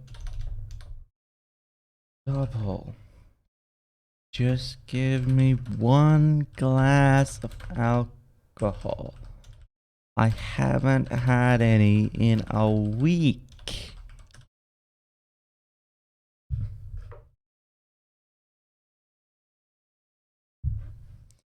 Watch as the bartender pours you a glass of wine and slides it across the bar. You down it in one gulp and turn to walk out the door. That'll be $10. You turn back to see the bartender is holding out his hand. Run out without paying.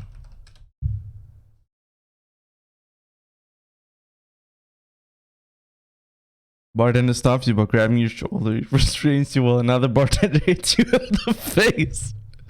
What are you doing? You say as the crowd begins to gather around you. This guy doesn't pay for his drinks.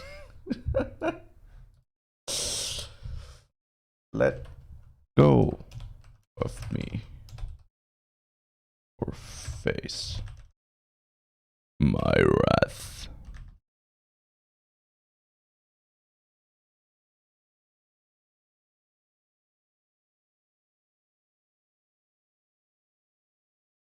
The bartender and his staff stop what they're doing and stare at you. What? You say.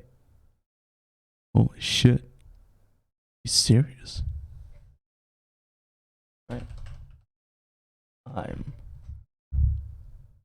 filled with all kinds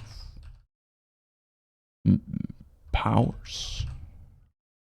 Or something like that.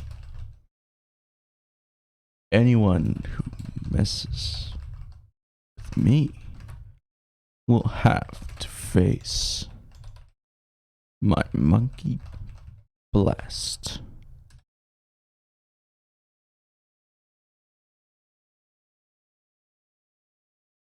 The bartender releases his grip on his shoulder and backs away. Go, he says before turning to another customer. I don't serve abusive assholes. What do you want? You walk outside the bar and see that it's starting to get dark. That's right. Monkey S monkey blast. Monka S monkey blast.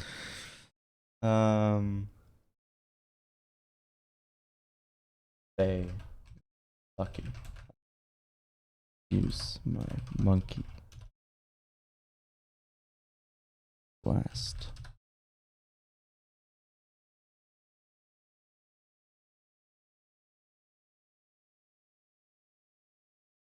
Continue to walk home and hear the first few raindrops begin to fall from the sky.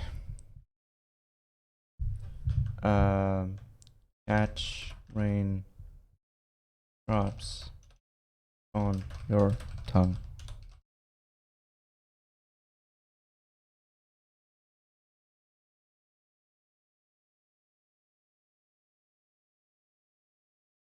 Hold your head up as the rain gets heavier until you feel a drop hit the roof of your tongue. The tip of your tongue. Ah, that's good, you say to yourself. The rain gets heavier still and you walk even faster in an effort to stay dry. Okay, go home.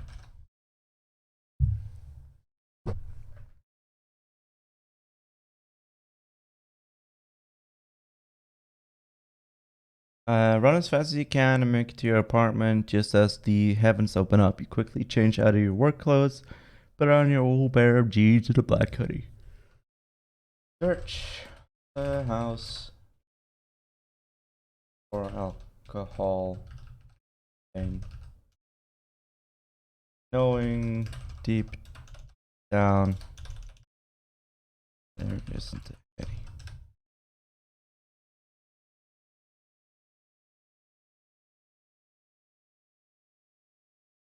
You have a quick look around the house, searching for something to take your mind off the pain. All you find is a dead phone and some moldy bread. What the hell am I doing with my life? You think out loud as the pills begin to take effect. Wonder if the moldy bread can be used to make alcohol. Like using chemistry or something. I don't know.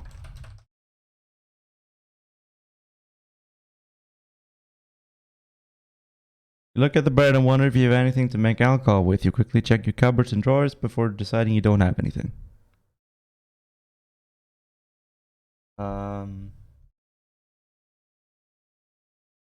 Go to bed.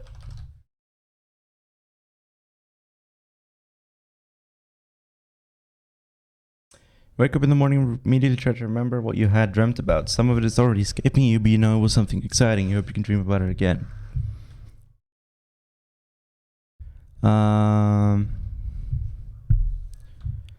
Alright, fine. I'll follow the suggestion someone had in chat. Go to an AA meeting.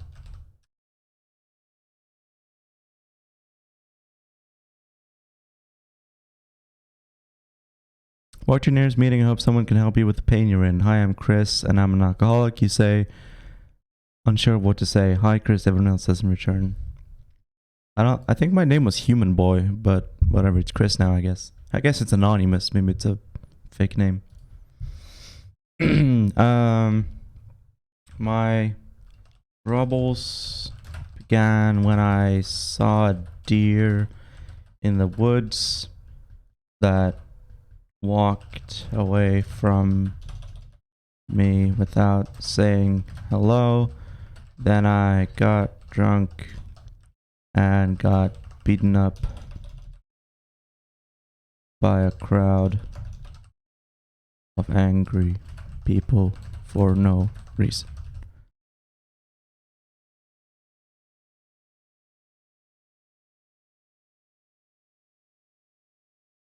You say you're getting more and more upset as you think about it. I'm sorry about that. The man next to you says, what can we do to help? Well, you think out loud. What? I guess I don't want to be an alcoholic anymore? I don't know. I thought you guys would kind of know what to do in this situation. Find the deer for revenge. Sorry, we can only share our experiences and what we've done to recover. That sucks. Sorry, we all feel the same way. Yeah, you mumble. This place is useless. Does anyone have an alcohol?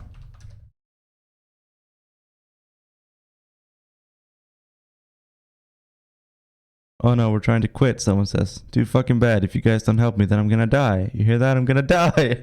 Need medical attention, my friend. Not a 12-step program.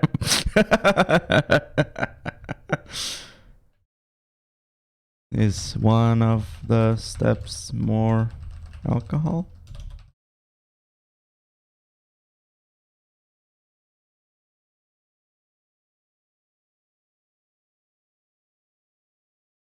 No, it's not. Fuck you then. People around you begin to get up and leave when you think about suicide. Oh my god. Can I come with you? You ask one of them. No, you need a hospital.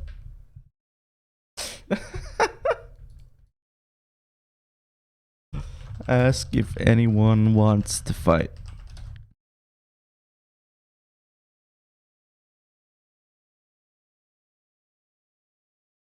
I don't think that will solve your problems, one of them says. We'll see about that, you say, standing up. You begin to walk away, but you feel a hand on your shoulder.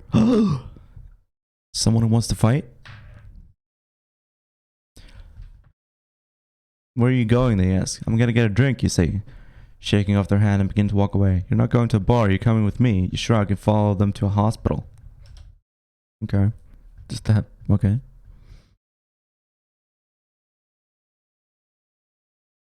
Put in a room. What's this, you ask? You need medical attention. I feel fine. Does the hospital have a bar?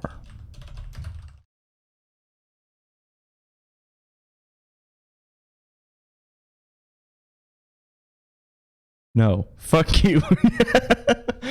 You put her in the hospital bed. After a few minutes, the doctor comes in. Hi there, what seems to be the problem? The problem is this hospital doesn't have anything to drink.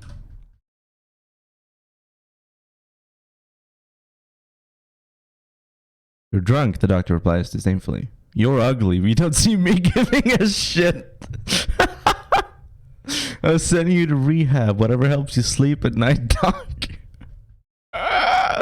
Oh my god. You're drunk. You're ugly. You put into a van and taken to a recovery center. What the fuck? It didn't ask to be taken from my home. You say it's two large men pick you up and carry you inside. No talking, one of them says. Swing your arms wildly in hopes of punching someone.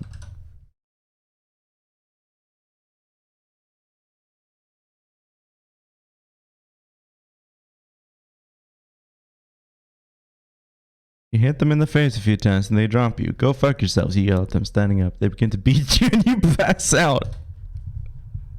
What kind of fucking rehab is this? Wake up in a hospital bed. I'm back at the hospital. You're awake. You hear a voice say it's a man who looks to be in his 30s. Can't make out his face, but his bushy facial hair is obscuring it. Shut up. What year is it? What?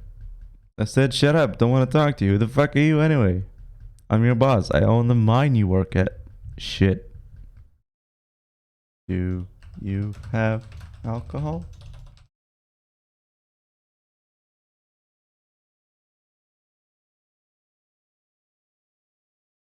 No, and that's not the issue here. The issue is you're addicted to alcohol and I'm sending you to an AA meeting. Fuck you, I don't have a drinking problem.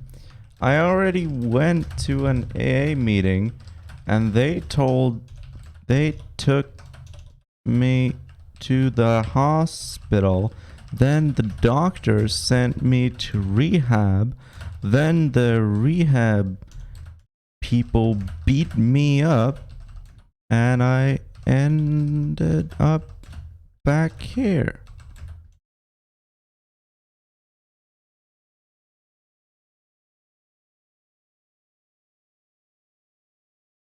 Oh, apologies about that. Whatever.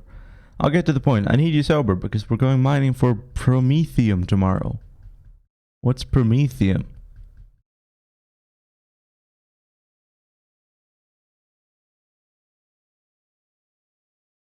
A rare mineral that can only be found on the planet of Primus V. What the fuck is it used for?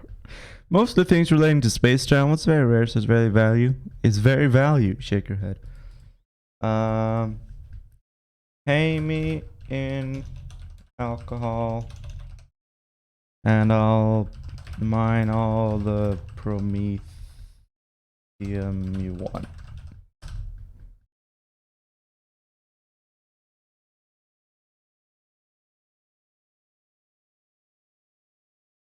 Okay. I'll give you a barrel of Tarvinian whiskey for a year of work. 2 barrels and you have a deal. Wait, 2 barrels for a year? Okay. Fine, he says to Casper. Now let's go mine some promethium. Get to work. And mine like your life depends on it.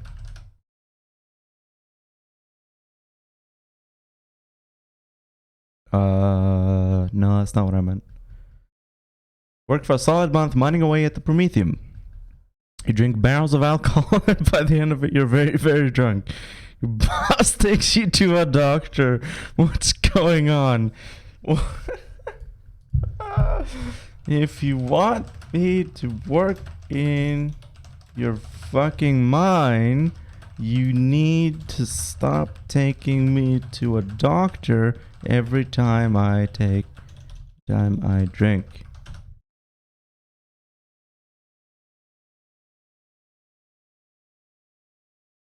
You're supposed to drink, it's good for your health, the doctor says. Bullshit. No, I don't like that.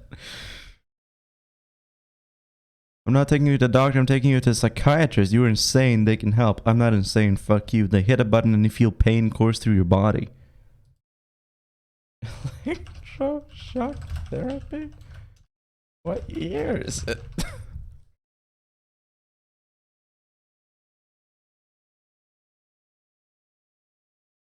Yes, electroshock therapy, what of it? The kind of therapy disappeared with the invention of antidepressants and antipsychotics. It's unethical to perform such experiments on people without their consent, you say angrily. Who says we asked for your consent? You didn't. That's the problem.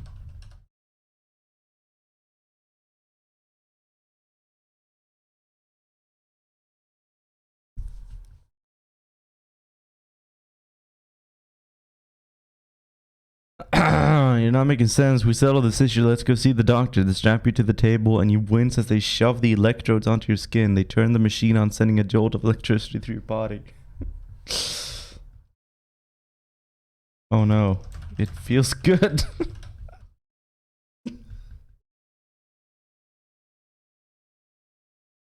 What?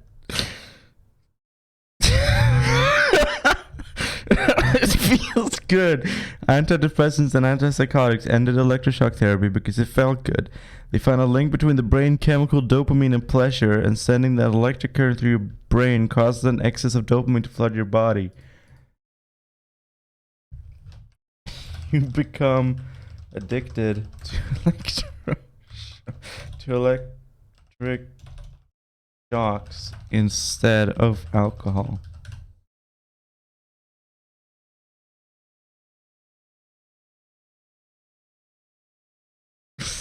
Every day you sit in a large comfy chair with electrodes attached to your head. You're addicted to the feeling, the pleasure that surges through your brain, and you get a series of electric shocks. Oh yes, yes.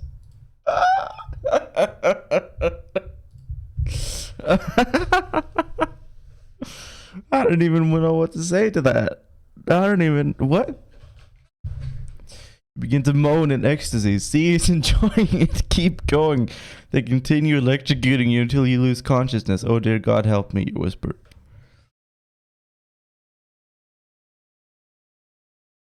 Wake up.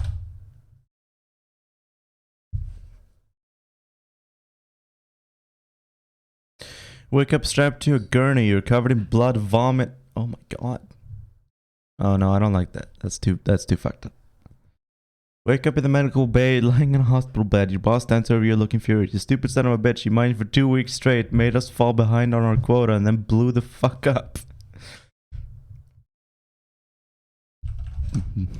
But at least I'm not an alcoholic anymore.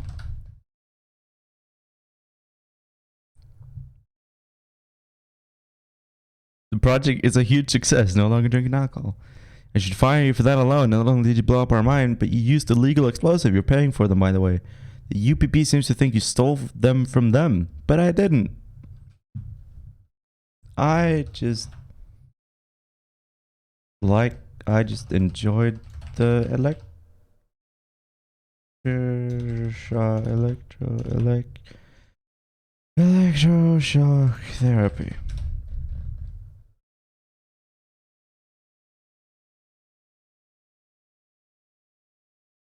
Bullshit, you're using that as an excuse to cover up whatever illegal shit you were doing. I think you're just a common criminal. I'm not a criminal, I was just doing what I thought would make me happy. Electric shocks make me happy. Give me electric shocks. I need them.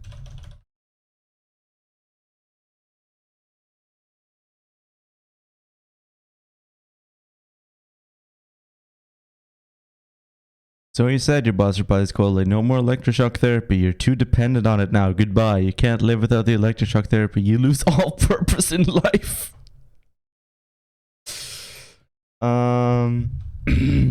Find other ways to electrocute.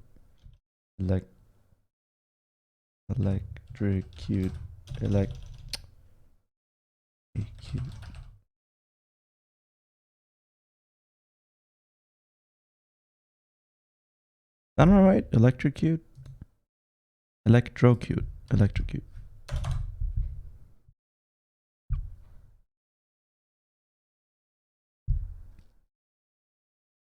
You become a hobo moving from place to place and rummaging through garbage for food. You're dirty, smelly, and disgusting. One day you find an abandoned power line in the middle of the woods. You smile. Oh no.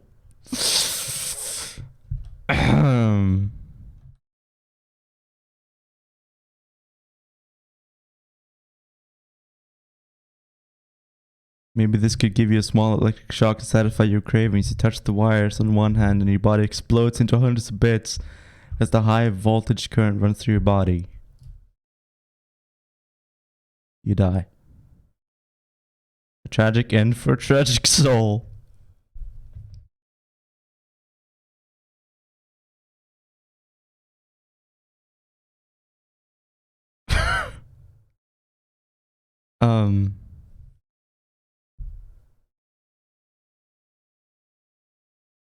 The end.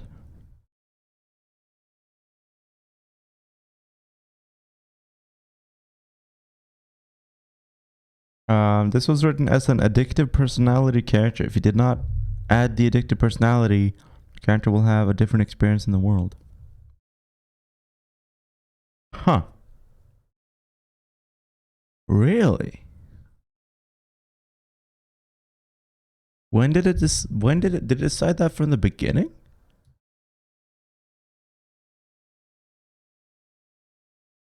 Did it decide, or what, like, was it decided already here that I had it's just AI filler? Yeah, I don't know if is this actually something. These aren't actually traits. This might, yeah, that might just be. That might just be.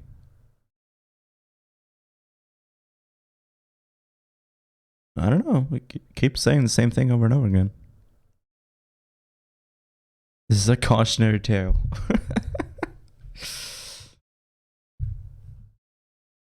Learn from this. Don't go around being. That's the moral of the story. Don't go around being an addict. Hang on. The moral of the story is this.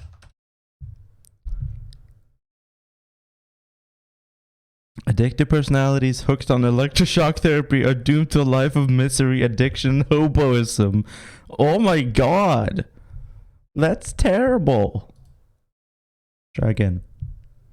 Addictive personalities should take care when creating their characters and think about the consequences of their actions. You may now create a new character. Hang on. The moral of the story is this. Listen to your parents. You have died. Your quest has come to an end. Listen to your parents. That's a good moral. Don't become a hobo.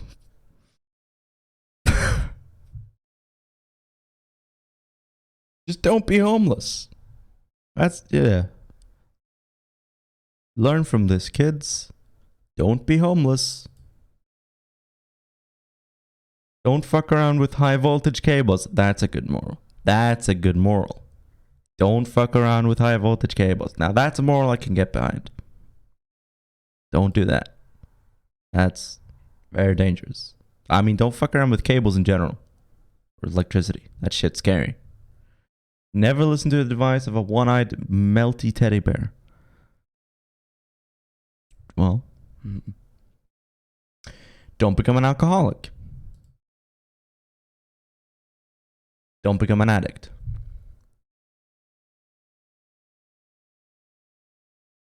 Don't do drugs. You have died. Don't become an alcoholic and don't do drugs. Thank you for reading. If you want to see more works by me, check out my website at link removed. Right.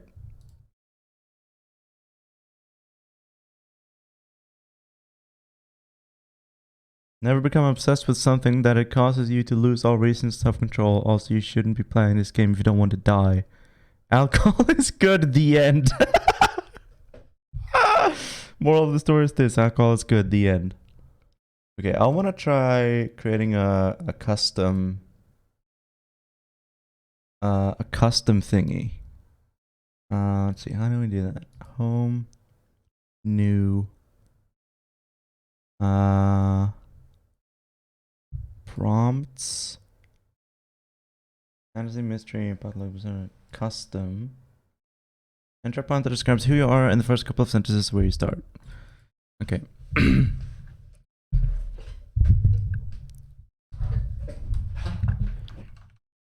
Your name is Shen.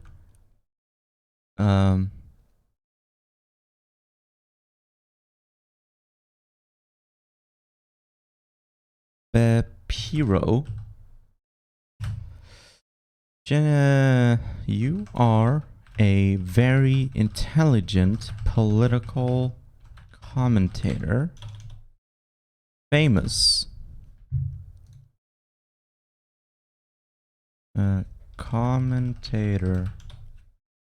Famous for your debate skills, reason, and use of reason and logic to defeat your opponents in the marketplace of ideas. You love capitalism and freedom, and hate communism and feminism. You go around to different universities to debate people 10 years younger than you and upload the videos to YouTube.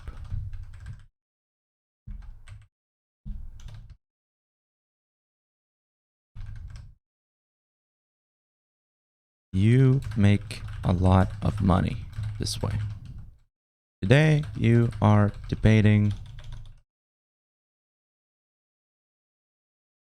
a Marxist professor about capitalism,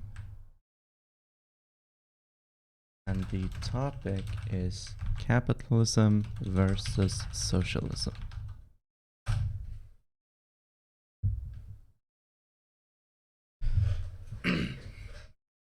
Nope.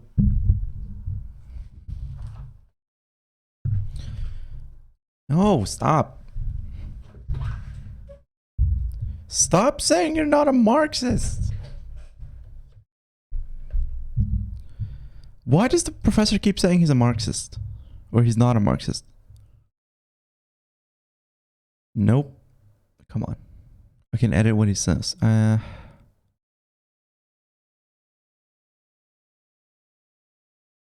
on, I just want you to pick up on what I'm putting down. You've been debating Marxists for years now, but today's opponent is something else entirely. He's a feminist, a radical feminist at that. She has spent her life fighting against men and all they stand for, yet she has managed to convince herself that she represents all women. Your logic is flawed. Why do you think you can represent all women? Can I represent all men?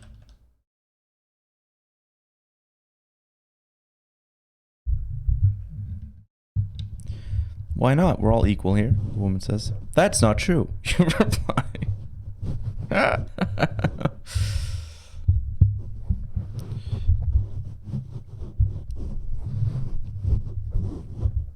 on. God damn it. And I have to mute the microphone while I'm doing this.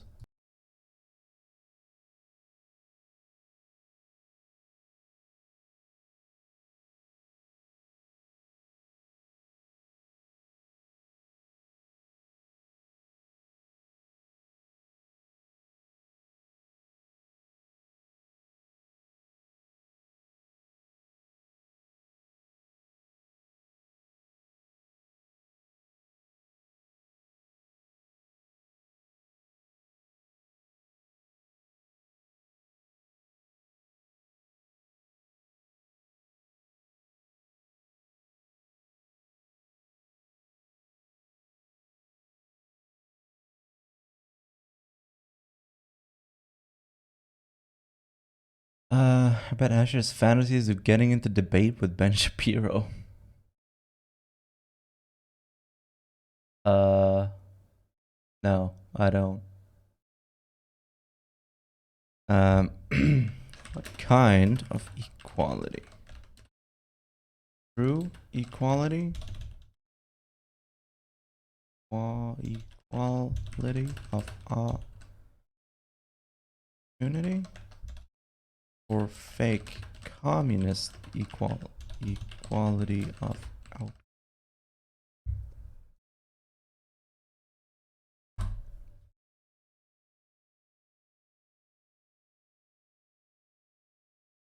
I meant the equality of opportunity, of course, she says.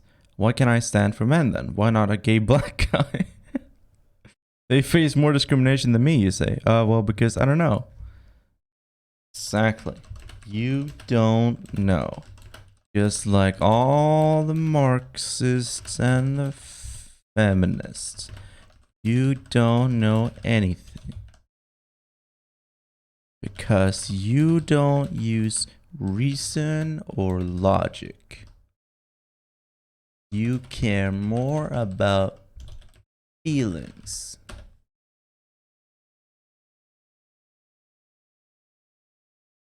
Woman is clearly having trouble coming up with a way to counter your argument, so she tries to turn the topic to something else. Well, if men are so oppressed, why are there so many of you, and why do you make more money? Women in America make more money than women in Botswana. Does that mean women in America aren't oppressed? Your own internal logic is simply flawed.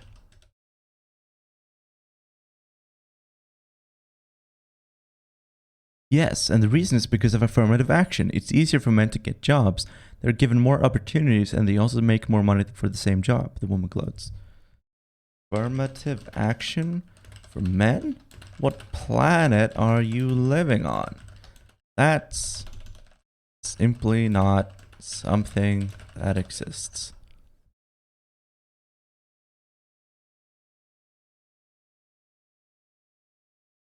It does. It's called manipulation, she says. Man what? Manipulation. It means men have infiltrated society and government to make themselves superior.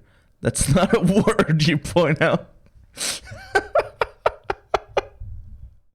That's not a word. Men have infiltrated society and government. Men have infiltrated government. What are you? Some kind of conspiracy theorist? Show me the law that says men have to earn more than women. You can't. There is no law that says that. There is no law that says men have to run the government. Maybe men are just more capable. Ever thought of that? You dumb commie?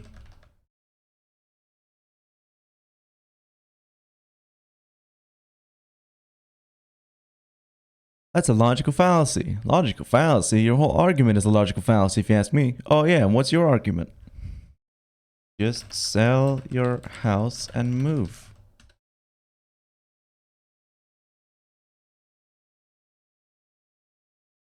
Excuse me? What does that have to do with anything? If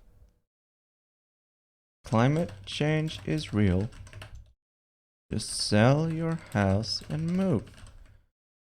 And you live on the coast and the sea level starts to rise, just sell your house and move.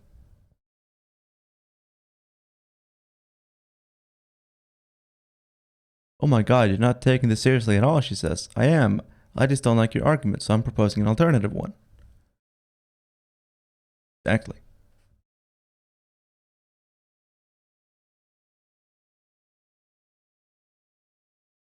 I think climate change isn't real, and that the world is simply getting better. Now, if you want to help the planet instead of worrying about changing human activity, how about you sell your first, and move somewhere that doesn't have a coastal region?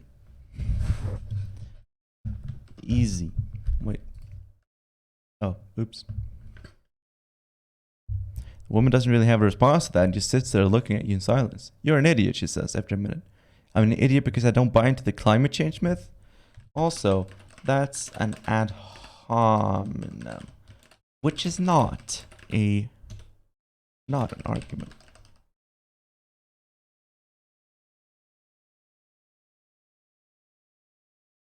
I'm not saying your arguments are bad because you're a man, but because they're bad.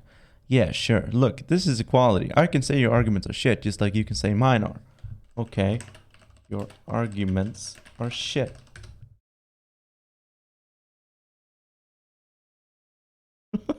She goes, you expect the woman to start arguing with you again, but she doesn't. Instead, she looked a little sad. Are you okay?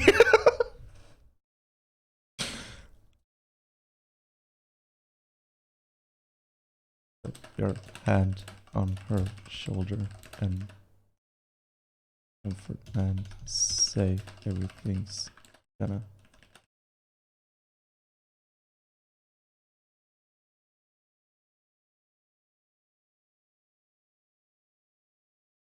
Put your hand on your shoulder and you're surprised she doesn't move away. In fact, she seems to lean into you a little bit. You sit like that for a few minutes before she finally pulls away and gets off the couch. I should go. Wait, this was all on a couch? Nice debating you.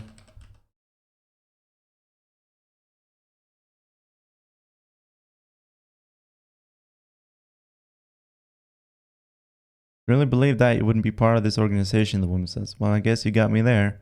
Look, I'll see you around. Woman simply nods and heads for the door. Wonder why you're still single.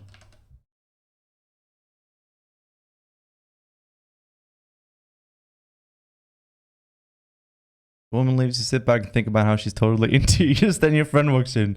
Dude, why is there a woman's purse on the table? He asks. Just as you're about to respond, he realizes what's going on.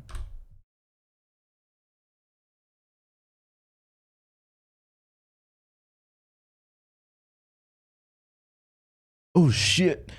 Did you hit on a girl and she left her stuff here? That's unfortunate.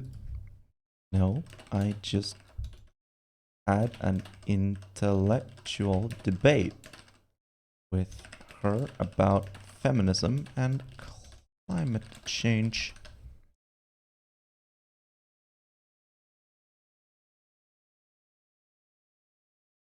I'm not talking about the contents of her purse, I'm talking about her. That doesn't make any sense. Friend stares at you for a few minutes. Are you still on that kick? Look, I think you got a lot of interesting and original ideas on how to run this club, but I think your ideas are a little too, non-traditional. Are you trying to censor conservative opinions? Don't you know? Conservatives are the most persecuted minority in American history.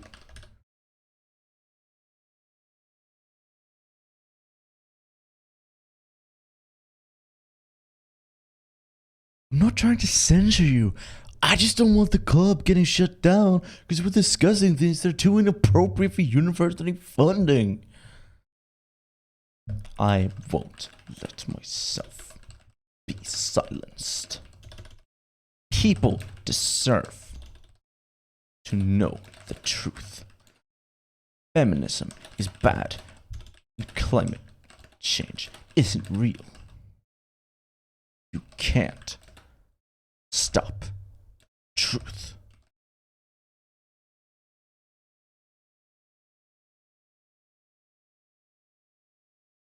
Brandy shakes his head. Dude, your opinions are legitimately crazy. You're a smart guy when it comes to books and shit. When it comes to real life topics, you just sound like a fucking loon. This is proof that Marxism is infiltrating universities and brainwashing young people into rejecting logical, reasonable, conservatism.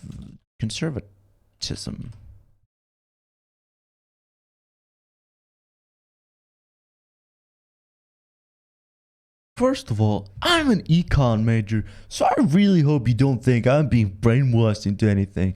Second of all, if this is your idea of logic and reason, I wonder how you made it through Economics 101. I never took Economics 101. I just watched a YouTube video about how the economy works from PragerU.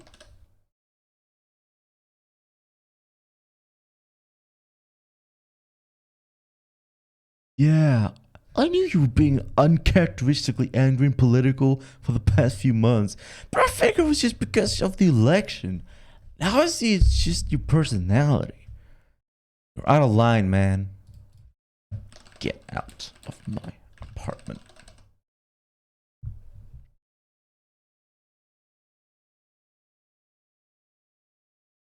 Okay, I don't have to sit here and take this, your friend says.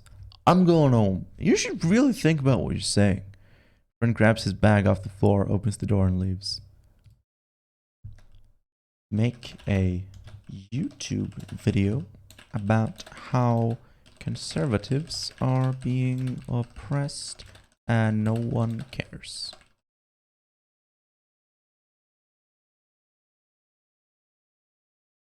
Sit down to record your video and open your web browser. You begin to type PR into the URL, but stop yourself. I'm going to convince people the evils of Marxism, you think? You're just going to ignore the purse. Yeah. I mean, if she wants her purse, she'll come back for it.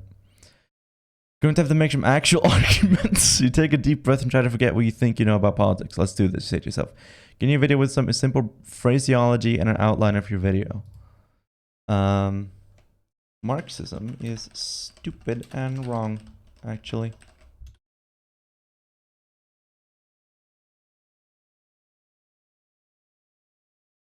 Begin to talk about the problems of Marxism, starting with the labor theory of value.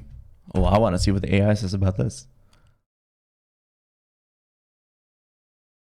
What? Oh, come on. Please. Say something.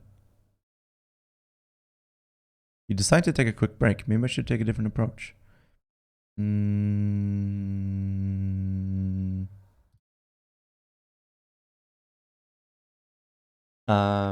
The labor theory of value ignores the basic fundamentals of economics.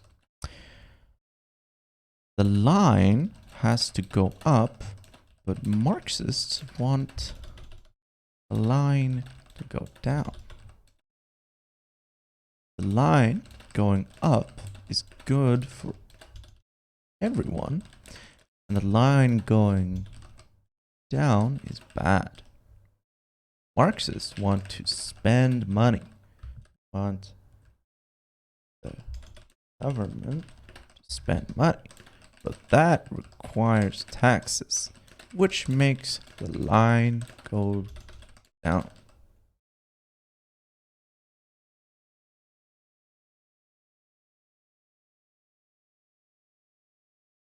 That makes no sense. If the government is spending money into existence, that should boost the economy and therefore the line should go up, you think? Wait, what? I'm thinking that as I'm saying the opposite? Suppress your own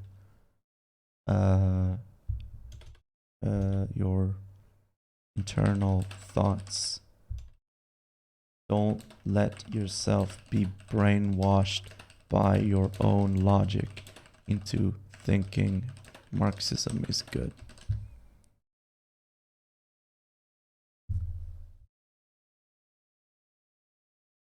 Continue on discussing how everyone should be able to work if they need to and why we shouldn't want people to not work. Eventually your video is over. It feels good to get this off my chest, you think? Let's see. Let's try that one again. It's not sounding reasonable. I'm going to lose most of my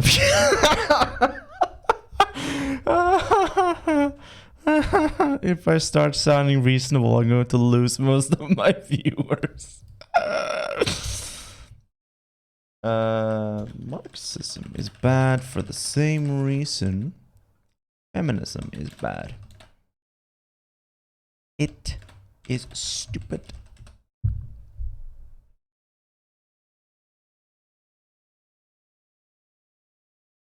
Talk a little more about Marxism, then start to wrap up your video. Upload the video and hope you get millions of views and lots of praise.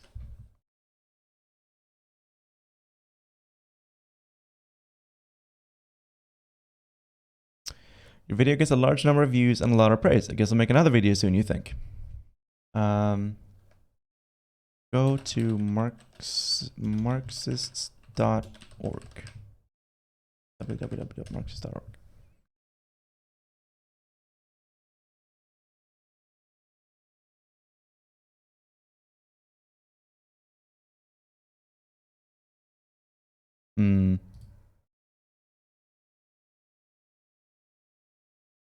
The firewall blocks your website. This website I blocked for security reasons. If you feel you have reached a page in error, please contact IT. Nah, okay.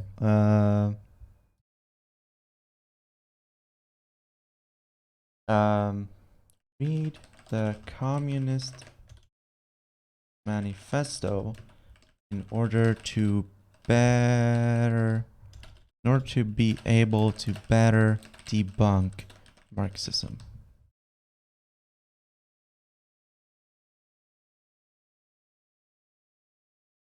In Bates. No, what's this?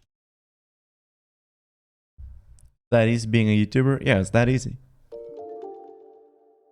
The 34 ZYD, thank you for subscribing with Prime Gaming. You sit down and read through the Communist Manifesto so you can know your enemy better. Isn't this like the 4th time this has happened, you think, as you read through the opening paragraphs? What? Go to a local library to find it. They surprisingly have a copy. Check out the book and take it home. This is going to be pretty bad, you think?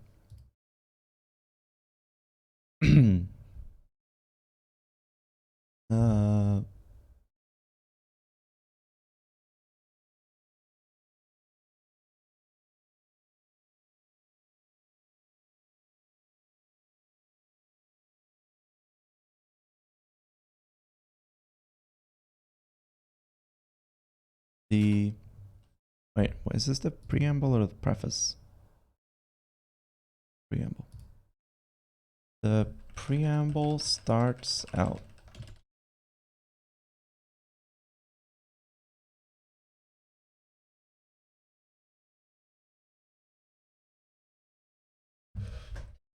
Hi, Crazy. You put the book down.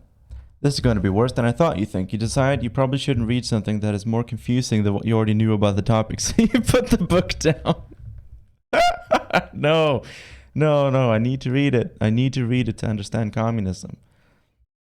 You stop reading for a second. They think Marxism is a ghost? Continue reading the book and learn that it details the history of the rise of Marxism in Europe, starting in France. One part mentioned the Paris Commune of 1871. That doesn't make any sense. They think Marxism is a ghost? The book is tedious and boring. It makes little sense to you. It seems to jump from topic to topic without explaining anything.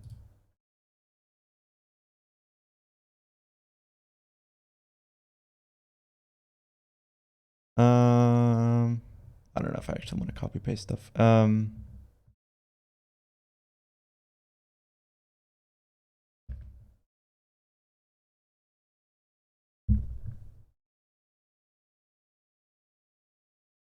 The manifesto reads: the history of all hitherto existing society is the history class. Oh my god, I can't write. My microphone is in the way. Struggle. You're not sure what that means.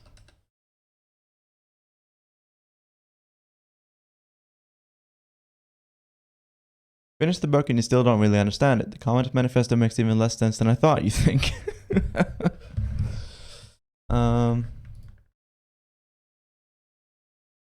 Find someone who can teach you about what the Communist Manifesto really says.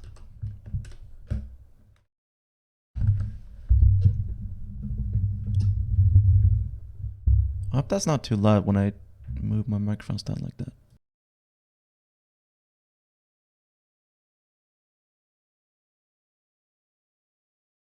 Alright, was that really loud?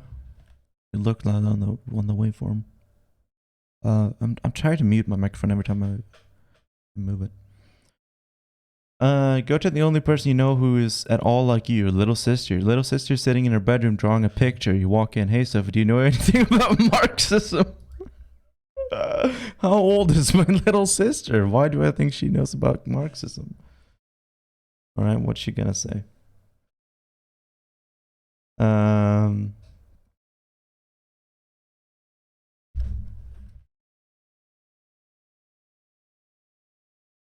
What? She asks, obviously disinterested. Detected. Turn the volume up on your phone or where you have the Wikipedia page about Marxism playing. You sit down next to her and point at the screen. What? Like equal wages for equal work, your sister asks rhetorically. Yeah, I believe in that. People shouldn't be paid less. No, I don't believe in that.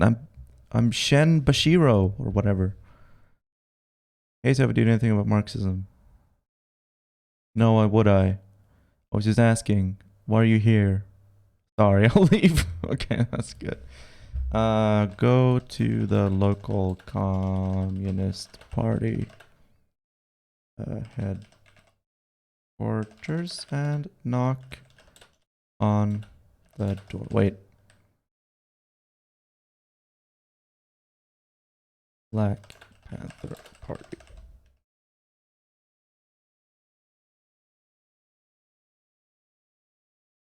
Find the address of the Black Panther Party headquarters. You walk up to the door and knock. Hello, a voice says through the door. I need to join the Black Panther Party. No. No. I need someone to explain Marxism to me.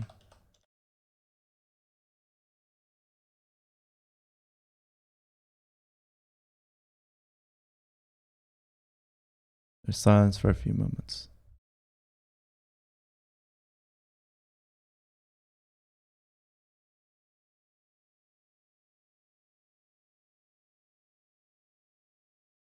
Who are you?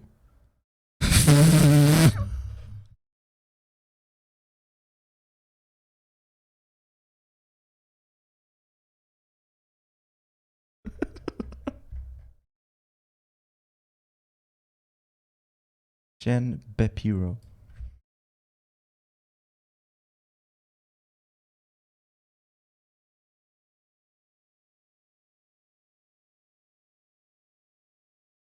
YouTuber Shen Bepiro. Wait one moment. The door opens up and a large African American man in a Black Panther uniform appears. I need to learn about Marxism so that I can debunk it in my debates. This is really Sunday funday.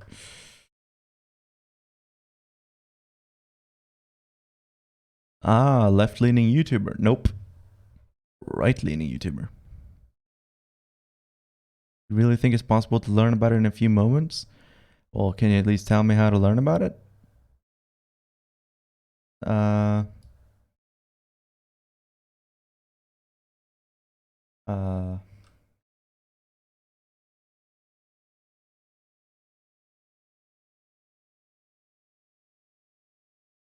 I'm willing to learn from you, no matter how long it takes.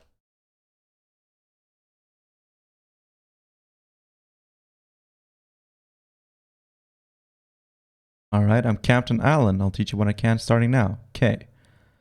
So what do you want to know? I want to learn why Marxism is good. I want to learn.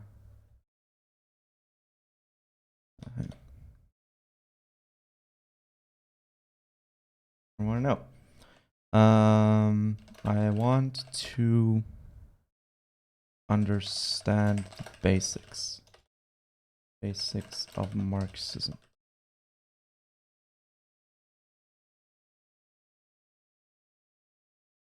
I'll try to explain, but Marxism is a very complex topic. I understand. To understand Marxism, one must first understand that the world is divided into two, the bourgeoisie and the proletariat.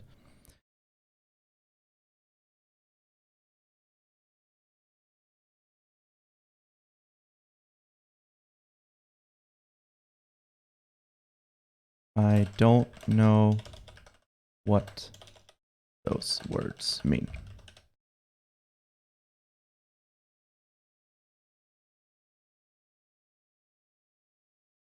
The proletariat are the working class, people who must work to survive. The bourgeoisie are the ruling class, those who profit from the labor of the proletariat. Stop speaking for me, AI. Those who profit from the labor of the proletariat. But the bourgeoisie are job creators. Oh. Proletariat should be thankful. Shouldn't?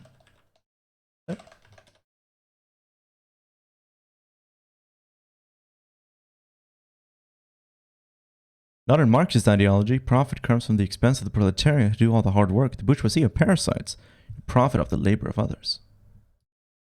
Okay, stop speaking for me. How does the AI know anything about politics? It just reads stuff about politics from the web. Maybe we can go sit down indoors and discuss this there. And discuss this further.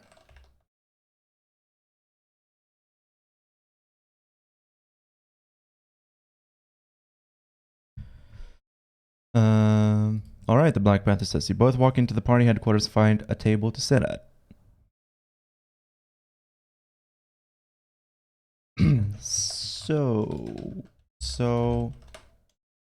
why do Marxists infiltrate universities?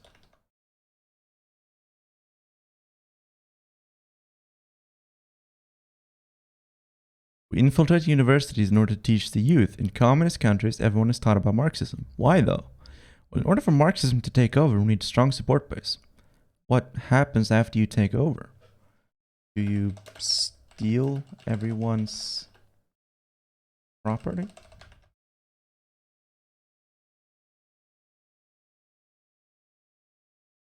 Yes, after the proletariat gain control, they will take all property for themselves. That seems unfair. Life's unfair. That's why we need to take everything from the bourgeoisie. Wow. Even people's toothbrushes?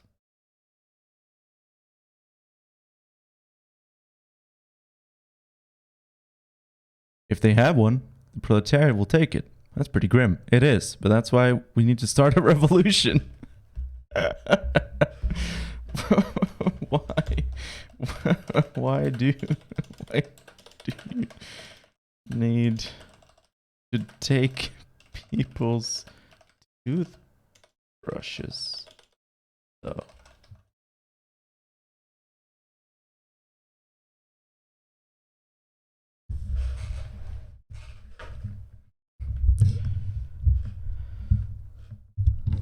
For the common good, the Black Panther says. If we take all the toothbrushes, then everyone will have an equal amount. That doesn't really make sense. Of course it does. Do you think a doctor needs more than one toothbrush?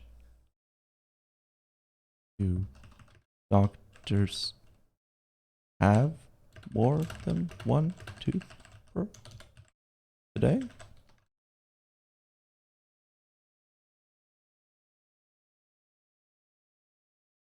I don't know. Do you personally know any doctors? No. Well, then your argument is invalid. Fuck. Well, let's move on to the next ideology. Anarcho-capitalism. Base.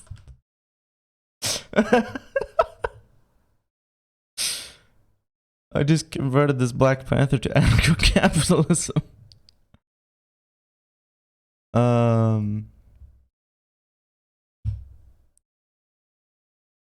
Anarcho-capitalism is a mixture of anarchism and laissez-faire capitalism. Yeah, I've read Ayn Rand.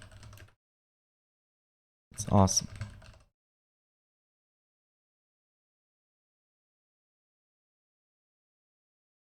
You think we should just let the economy run itself and have no government at all? Sure, you say, why not? So there will be no police and no military. Yeah. You're a member of the Black Panthers. Do you want there to be police and military?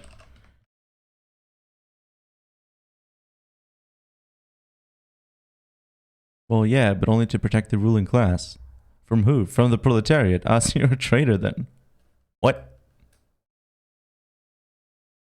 Yes, in an anarchist society, the police and military would be run by the people, not some government. Government is morally wrong in all circumstances. What if a bunch of Nazis moved next door to you? Yeah, what if?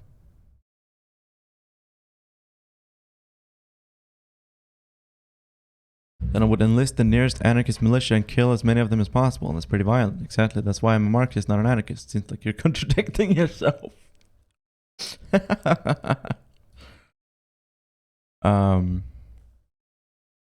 Anyway, I came here to understand Marxism.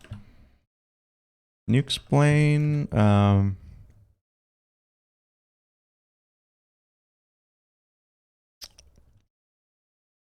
why communists always use red flags?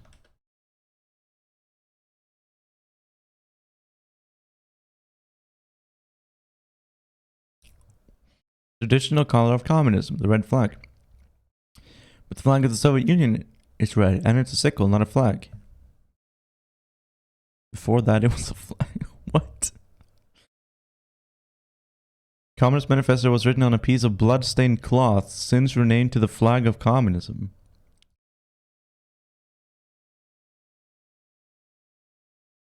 I don't think that's true.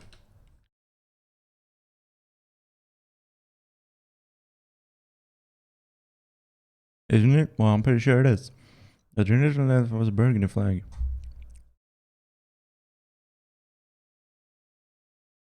It isn't. It's a metaphor. What do you want to join the Black Panther Party anyways? I don't. I just want learn about Marxism so I can better debunk it in debates.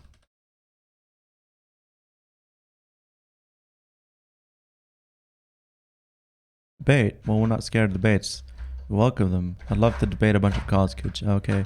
Now here, Black Panther stands up against a copy of the Communist Manifesto. Do you want to debate me?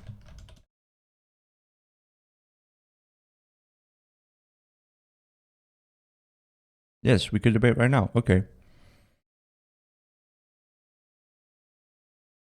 What?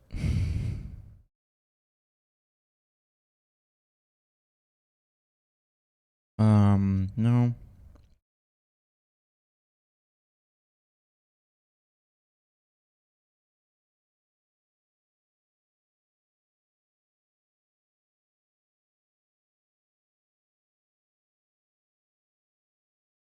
Already read it. Hang on. Settings. Let's set that back. There's a fly. Debate is a tool of the bourgeoisie to suppress the voice of the proletariat. I will not deny my comments a chance to spread communism. Well, okay, but I still don't understand why you're in this library. I'd love to, but I can't meet with the rest of my group. Here, toss you the book and you catch it one-handed. Thanks. Well then, comrades, see you around.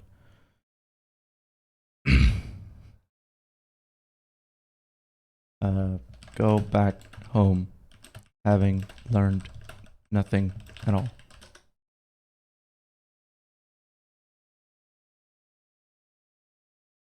Next day, you begin to panic. The grades have begun falling. Your friends are all doing better than you.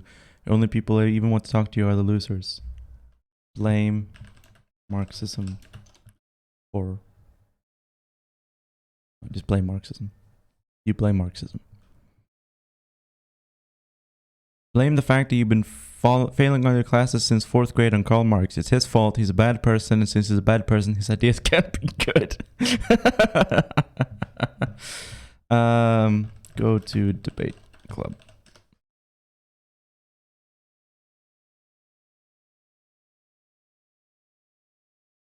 Go out and buy a book on debate so you can smash the Marxists in a concept by concept basis. You arrive at the meeting and a few people wave to you. Who here wants to debate me?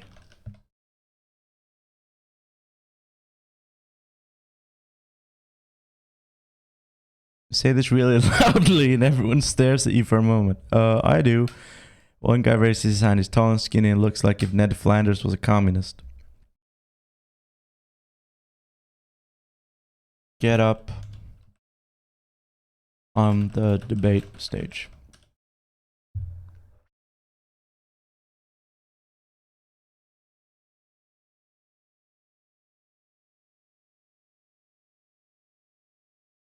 Hello, my name is Kais Moss and I'm a Marxist-Leninist. Wow, you're really tall, you remarked. That was actually a valid argument.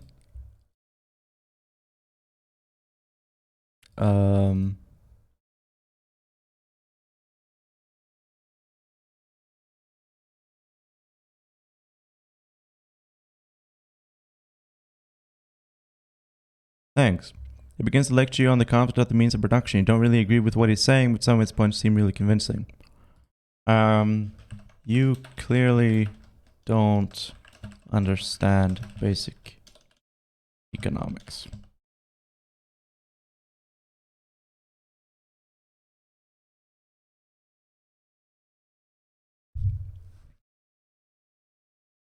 He looks really surprised that you interrupted him. I do too. No. You don't.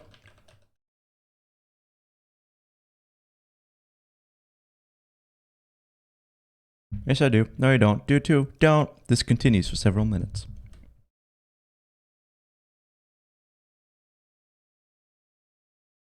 The crowd watching the debate seems to be splitting into two sides, with the fascists on one side and various communists, anti-fascists, and neutral observers on the other.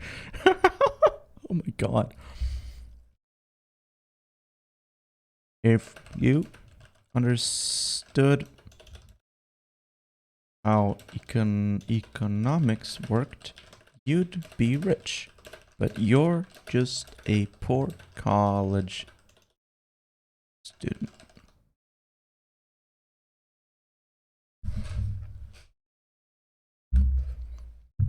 I am not. Yes, you are. You just said you were. When? Just a moment ago.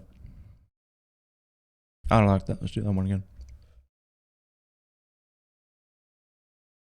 He gets angry and calls you a jerk. The debate descends into name calling, with the crowd cheering or booing the comebacks based on whether they agree with them or not.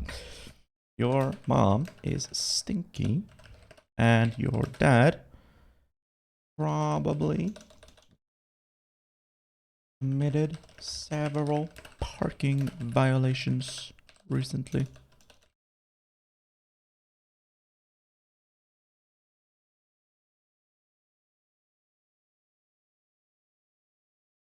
He takes off his glasses in an attempt to look cool before responding. Yeah, well, your mom was a trash can which gave birth to you. That's probably why you were abandoned as a baby.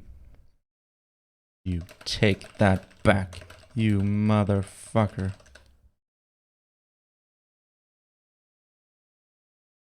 He takes off his jacket and throws it on the ground. No, I won't. You take back what you said about Marx being a lazy ass who couldn't hold down a real job. Marx was lazy. And he had to be supported by his sugar daddy, Friedrich Engels.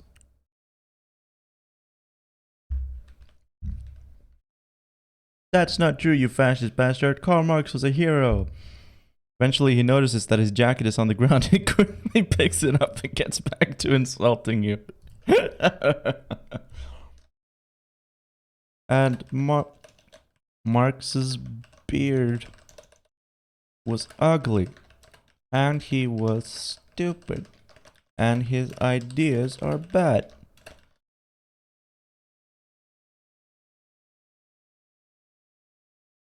You can just get angry, pulling up his sleeve to signify he's prepared to fight you. If you think that, then prove it. You climb down from the stage.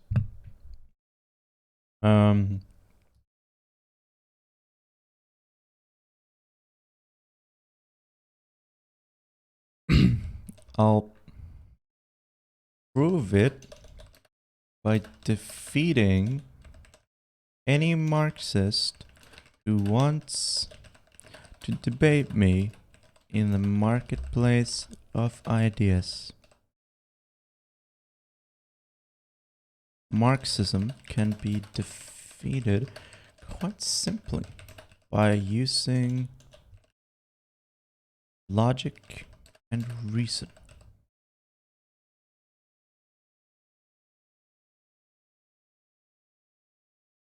Puts his hand in his hip and sticks out his tongue in response to your comment. Oh yeah, well, prove it. Okay.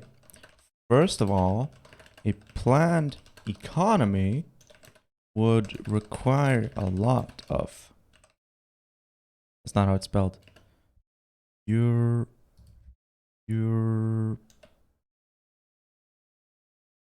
Bureaucracy? Pure. Close enough. First of all, a planned economy would require a lot of bureaucracy. That's not true because we could easily have computer control of the economy. You roll your eyes.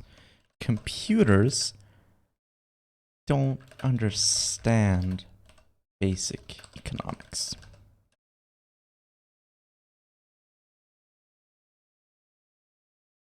Oh yeah? How do you know? I don't. That's a stupid argument. No, I don't like that. Yes, they do. You look behind him and point to a big man in a black shirt. That man over there says you're wrong. Yes, they do. No, they don't. The debate continues in this tone for a while. Eventually, you feel like you're starting to win over the crowd. Also, if everyone was a communist, then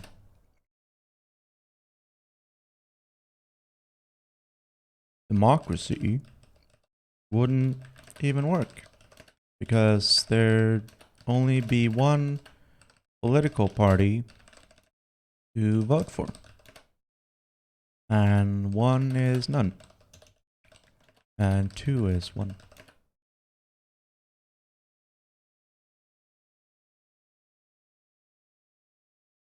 Crowd starts booing you for insulting democracy. The student wearing the Che Guevara t-shirt has an angry look on his face and he takes off his jacket ready to fight. Why do you Marxists always want to use violence to get what you want? Why can't You simply use logic and reasoning to counter my arguments.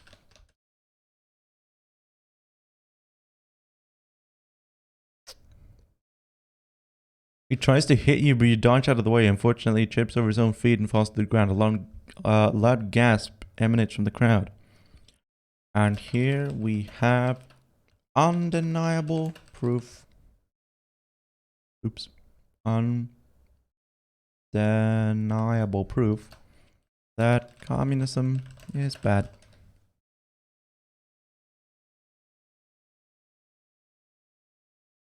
He gets up looking embarrassed. He doesn't try to fight you, but he does put his jacket back on and walks away from the conversation.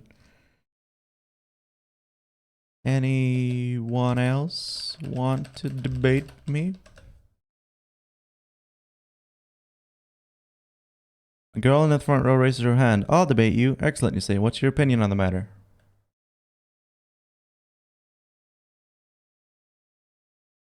Well, does this feel like the most honest depiction of Ben Shapiro's point of view? I think you're wrong, she says. I think North Korea is a good example of how a country should be run under communism. You stare at her in disbelief. But North Korea, bad, evil.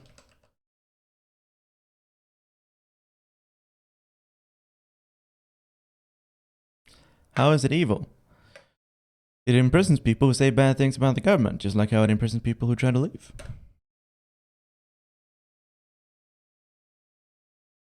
That's not true. Only drug dealers and murderers are imprisoned, and if you leave North Korea, you're shot. And you think that's a good thing?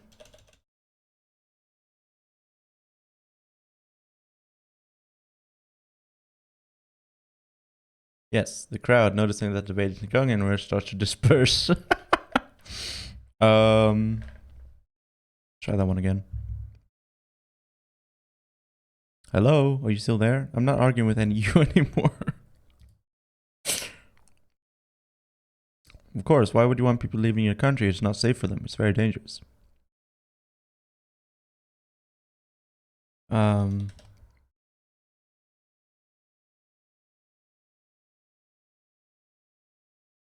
If you like North Korea so much, why don't you move there?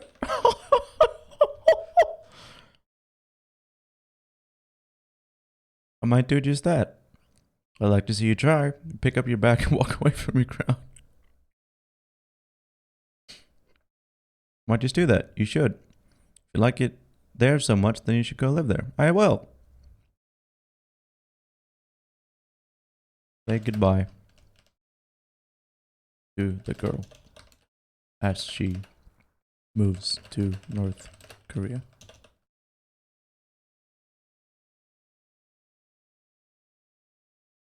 Walk away from the crowd of people and go get lunch at the cafeteria. As you stand in line, you think back on the events that just transpired. Man, those communists are amazing.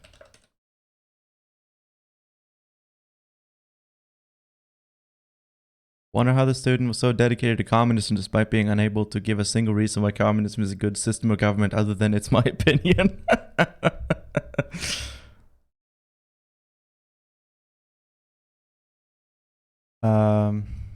Eat lunch.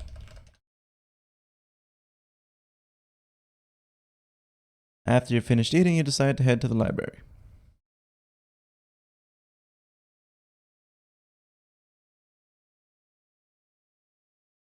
Chapter 4, The World is Your Oyster. You arrive at the library and head to the philosophy section. There you find a book written by Karl Marx entitled Das Kapital.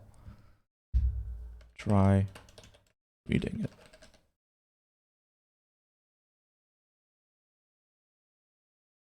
Decide you're going to read the book. It's slow going at first, but you pick it up eventually. As you start to read, you feel a strange sensation. It's like you're in a trance. What? Is this the specter of communism entering my body? You snap out of it and set down the book. What was that? Was that the specter? Communism? Entering my body?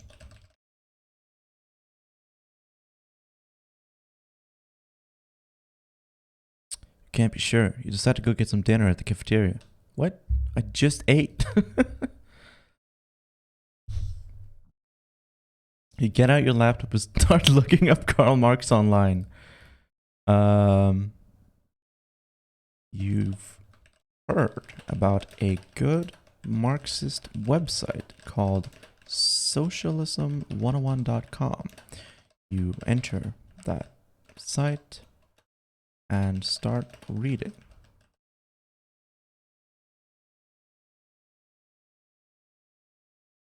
Spend hours reading about the core tenets of communism. You read through each of the different sections about Marxism, Leninism, Stalinism, Trotskyism, Maoism, and even Luxemburgism. There are no such sections on the website, but okay.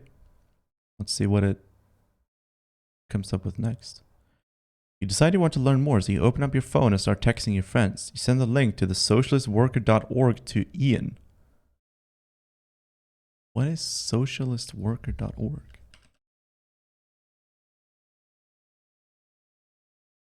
Oh, is it the Trotskyist newspaper? International Socialist Organization. Who are they again? Are they one of the Fifth International people? Fourth International? I don't even know. I don't even know which one of the Trotskyist groups this is. Hey, Ian, what do you think about this Trotskyist magazine?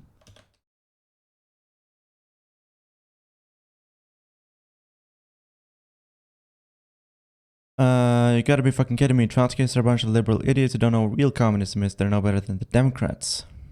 What kind of communist are you?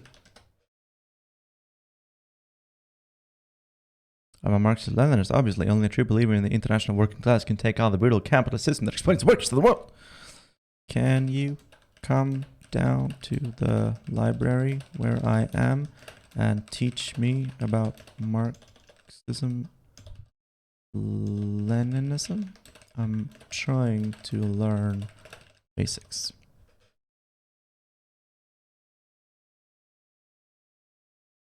I'll be right there, he texts back. A few minutes later, you and Ian enter the library, walks up to the table where you're sitting and takes a seat across from you. Hi.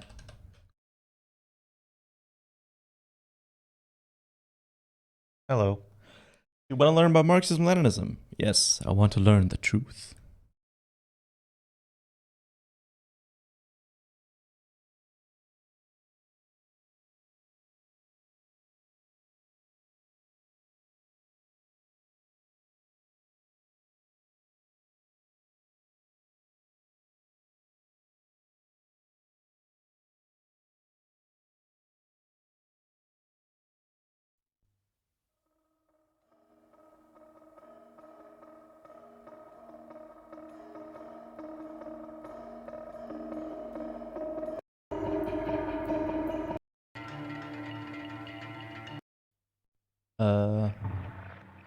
That's not what I'm looking for.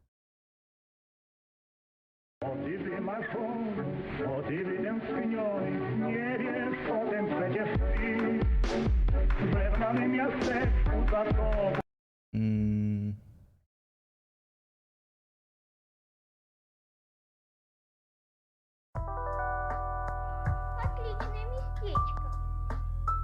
А где же...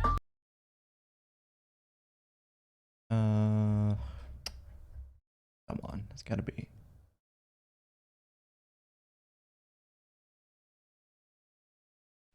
Nope.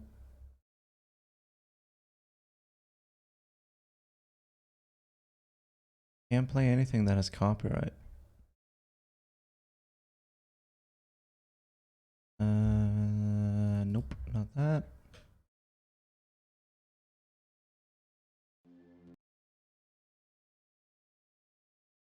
Definitely not that. All this fucking Soviet music is copyright.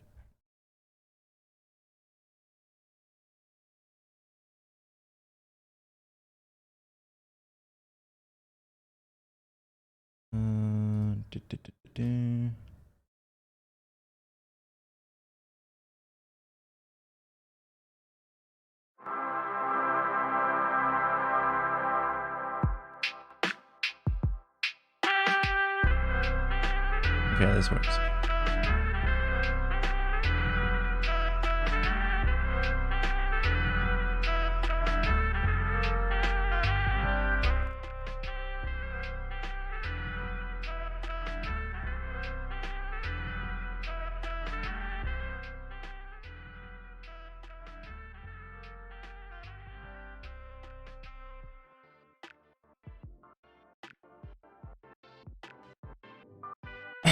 Would you like to join the Spartacus League? No. I want to learn the truth. The truth, he says. Yes. What is the truth about Marxism? Oh. Let's just...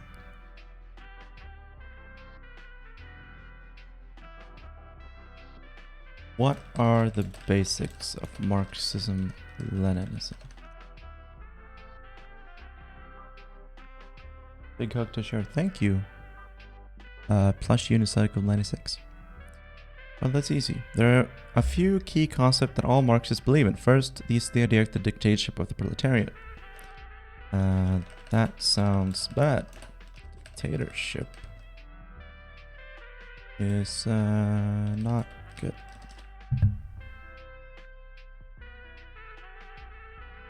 You're a thinker, I'll give you that. Thank you. Okay, I think we can up the length a little bit. 55 maybe is good.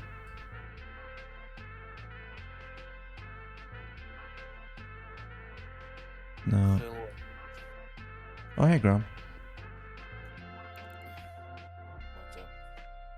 We're learning about the basics of Marxism. Oh, cool. Maybe you can maybe give us your inputs. Oh, I never heard of this Marxism stuff. Okay. Okay, I wanted to try this one again. Ian Roll Society. The dictatorship of the proletariat is a necessary step to achieve communism. You don't expect it to be nice to the bourgeois, do you?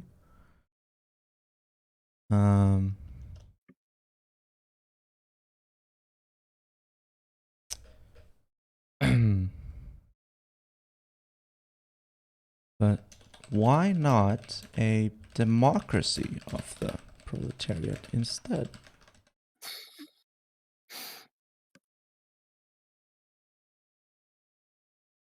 Because Marx himself says that the dictatorship is necessary. Have you even read the Communist Manifesto? A look of frustration appears on Ian's face. I did, but I didn't understand it very good.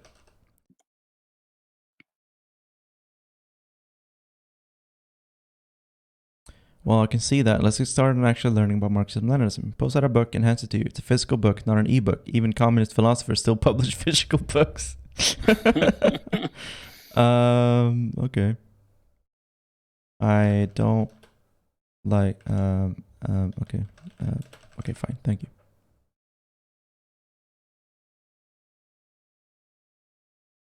You're welcome, Ian says. He opens the book to page 1 and starts reading out loud. Let's start with the basics. The idea of a dictatorship of the proletariat. Cool.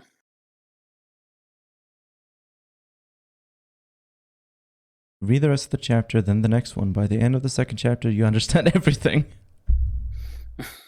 No, I don't like that. Dictatorship of the proletariat. Listen to Ian explain the dictatorship of the proletariat. Explain what the dictatorship of the proletariat is.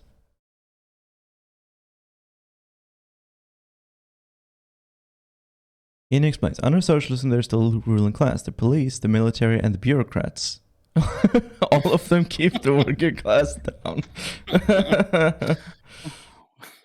And that's what you want?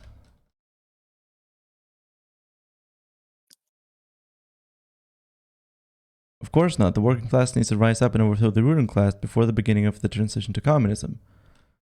That makes perfect sense. No, I Don't put words in my mouth, game. So you think the workers should overthrow socialism?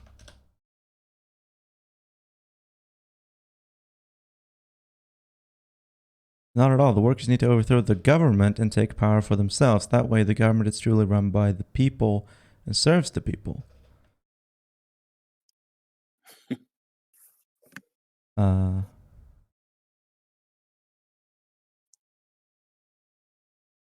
So then what is communism?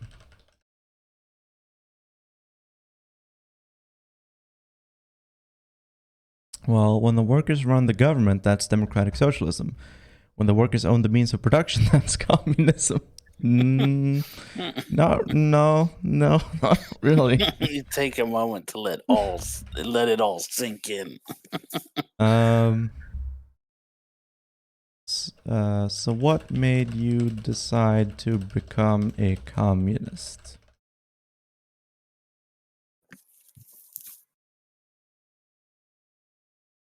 I became a communist after living in a collapsing capitalist system. I saw the very fabric of society crumbling around me, and I knew that the bourgeoisie would never be able to fix the crisis. It takes a deep breath and continues. That sounds Jesus. about right. The average person is willing to accept a crumbling society in exchange for their short-term benefit, but I realized that a communist revolution was necessary to create a better world for future generations. You think about it for a moment.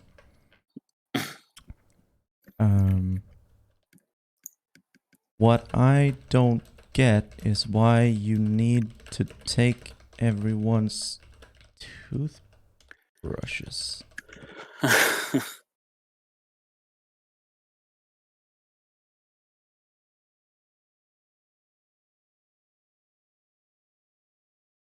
For the common good, of course, I imagine how many plastic toothbrushes we would be wasting every day if everyone had their own. When we take your toothbrush and all use them, we're saving the environment. He's got a good point.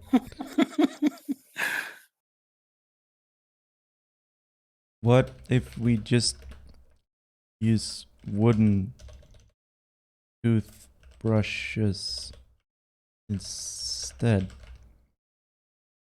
I don't really want to share my toothbrush with everyone else in the world.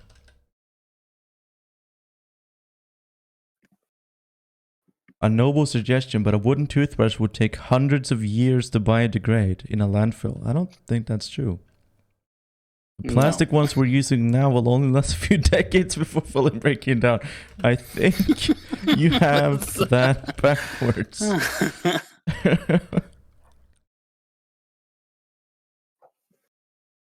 I assure you I don't. Now, are you gonna give me your toothbrush or not? You open your mouth to answer, but Ian anticipates what you're going to say. Okay. Let me guess, you'd like to keep your toothbrush. You nod slowly. Then I'm sorry, but you will have to find another place to stay tonight. This is the library.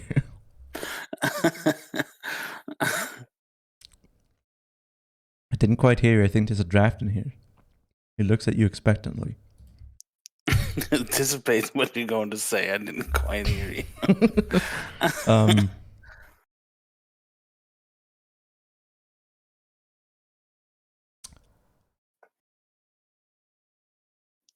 Did Marx ever actually write anything about toothbrushes?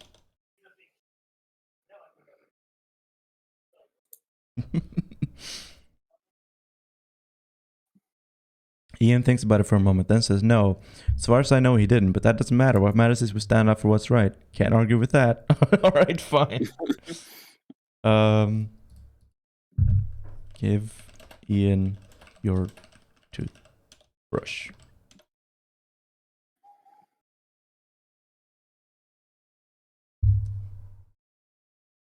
Ian smiles and stuffs your toothbrush in his backpack. Why are you doing this, you ask? We're supposed to be building a just world for the workers, not stealing their toothbrushes. Why not both? Ian replies.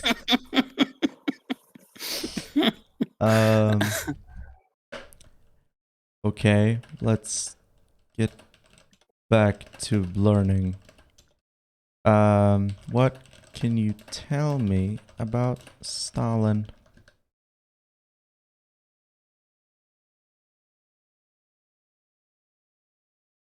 Stalin was the dictator of the Soviet Union. Yeah, but what did he do? He killed lots of people, he exiled millions, slaughtered hundreds of thousands, and executed countless dissidents.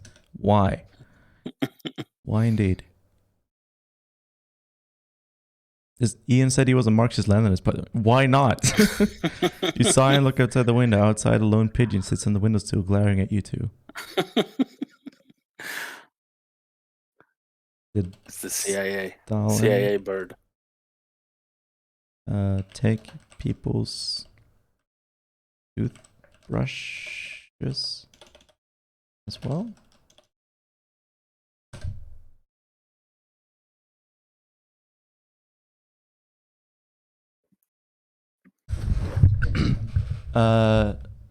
No, I don't think so. So he was a murderous tyrant who impoverished people and deprived them of their basic rights, but at least he wasn't a hypocrite about it, basically. You close your eyes and massage your temples. I would too.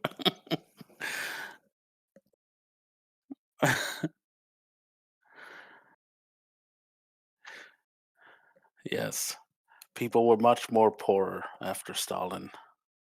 I'm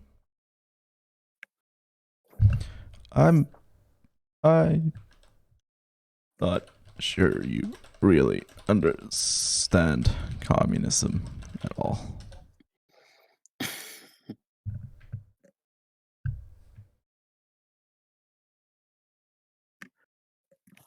Turns What do you out he was a mean? sock Ian dem replies all a little along. annoyed. What? Turns out he was a sock dem all along. I don't think the toothbrush thing is a genuine belief among communists. I think that's just a meme.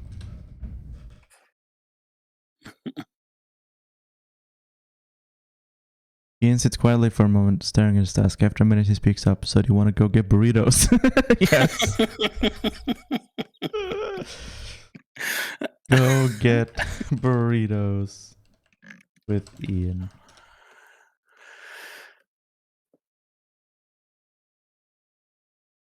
Congratulations, you reached the ending where you're super unpopular.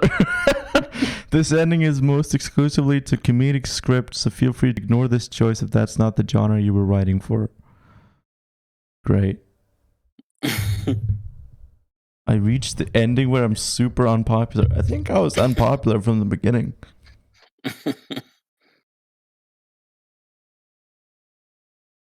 Okay. Yeah, that is beautiful.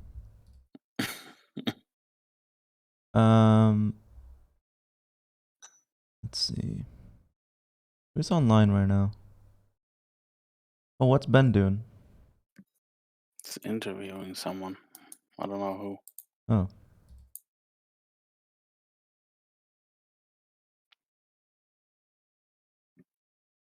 Interview.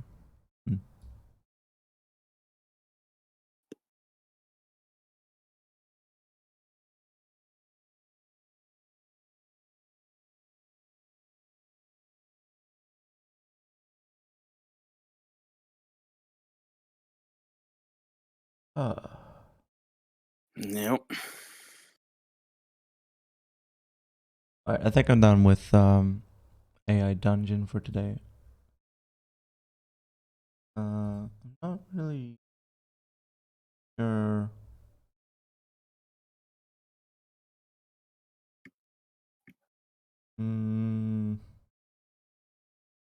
Are you gonna stream later today? No. Normal time? I don't know. My girlfriend wanted me to go on earlier so she can watch it because she hasn't been able to watch it yet. So I might go on soon. Oh, okay. Okay. I mean, we'll raid into Ben then, and then When you go live, I'll join you. Cool. Sounds good. Can I play the drawing game? Well, I don't know. I don't know. There was someone who wanna watch the like a dinosaur game I have, so I might play around with that. But maybe the drawing game eventually. Who Yeah, knows? I mean, it depends on how many want to play it, right? Yeah. I think me and Grom, Ashlyn and Gracie, like, could be 4. I think you want to be like 5 or 6. Although you can play with people on stream. True, We could but do it we would could do only that. be but it'll only be with people who I know because we draw can draw bad shit. Oh yeah, I guess. Yeah, I guess that's true. Like a bad actor could Yeah, draw bad stuff. Damn. Yeah, I was thinking of just opening it up to chat, but it could be with chat just as long as like know who they are. yeah. Yeah, I don't really know how I would set that up. That might have to be for a different day. Yeah, But we could probably play Gartic Phone on Grom stream later. Yeah. If we gather enough people who want to do it. Yep. All right, let's raid Bleep Blomp Benjamin. That even works. Did that work? No, that didn't work. Okay. Raid Bleep Blomp Ben. There we go. There you go. Yeah, be sure to hang on, SO Grom story now. Be sure to follow Grom, and you'll find me there later At some today point. in a few Yep. hours. Obviously, you would just let me troll you since I'm a subscriber, and that entitles me to all the chat real estate. Yeah, exactly. All right, have fun over at Ben's, everyone. Goodbye. Thanks for watching. Bye.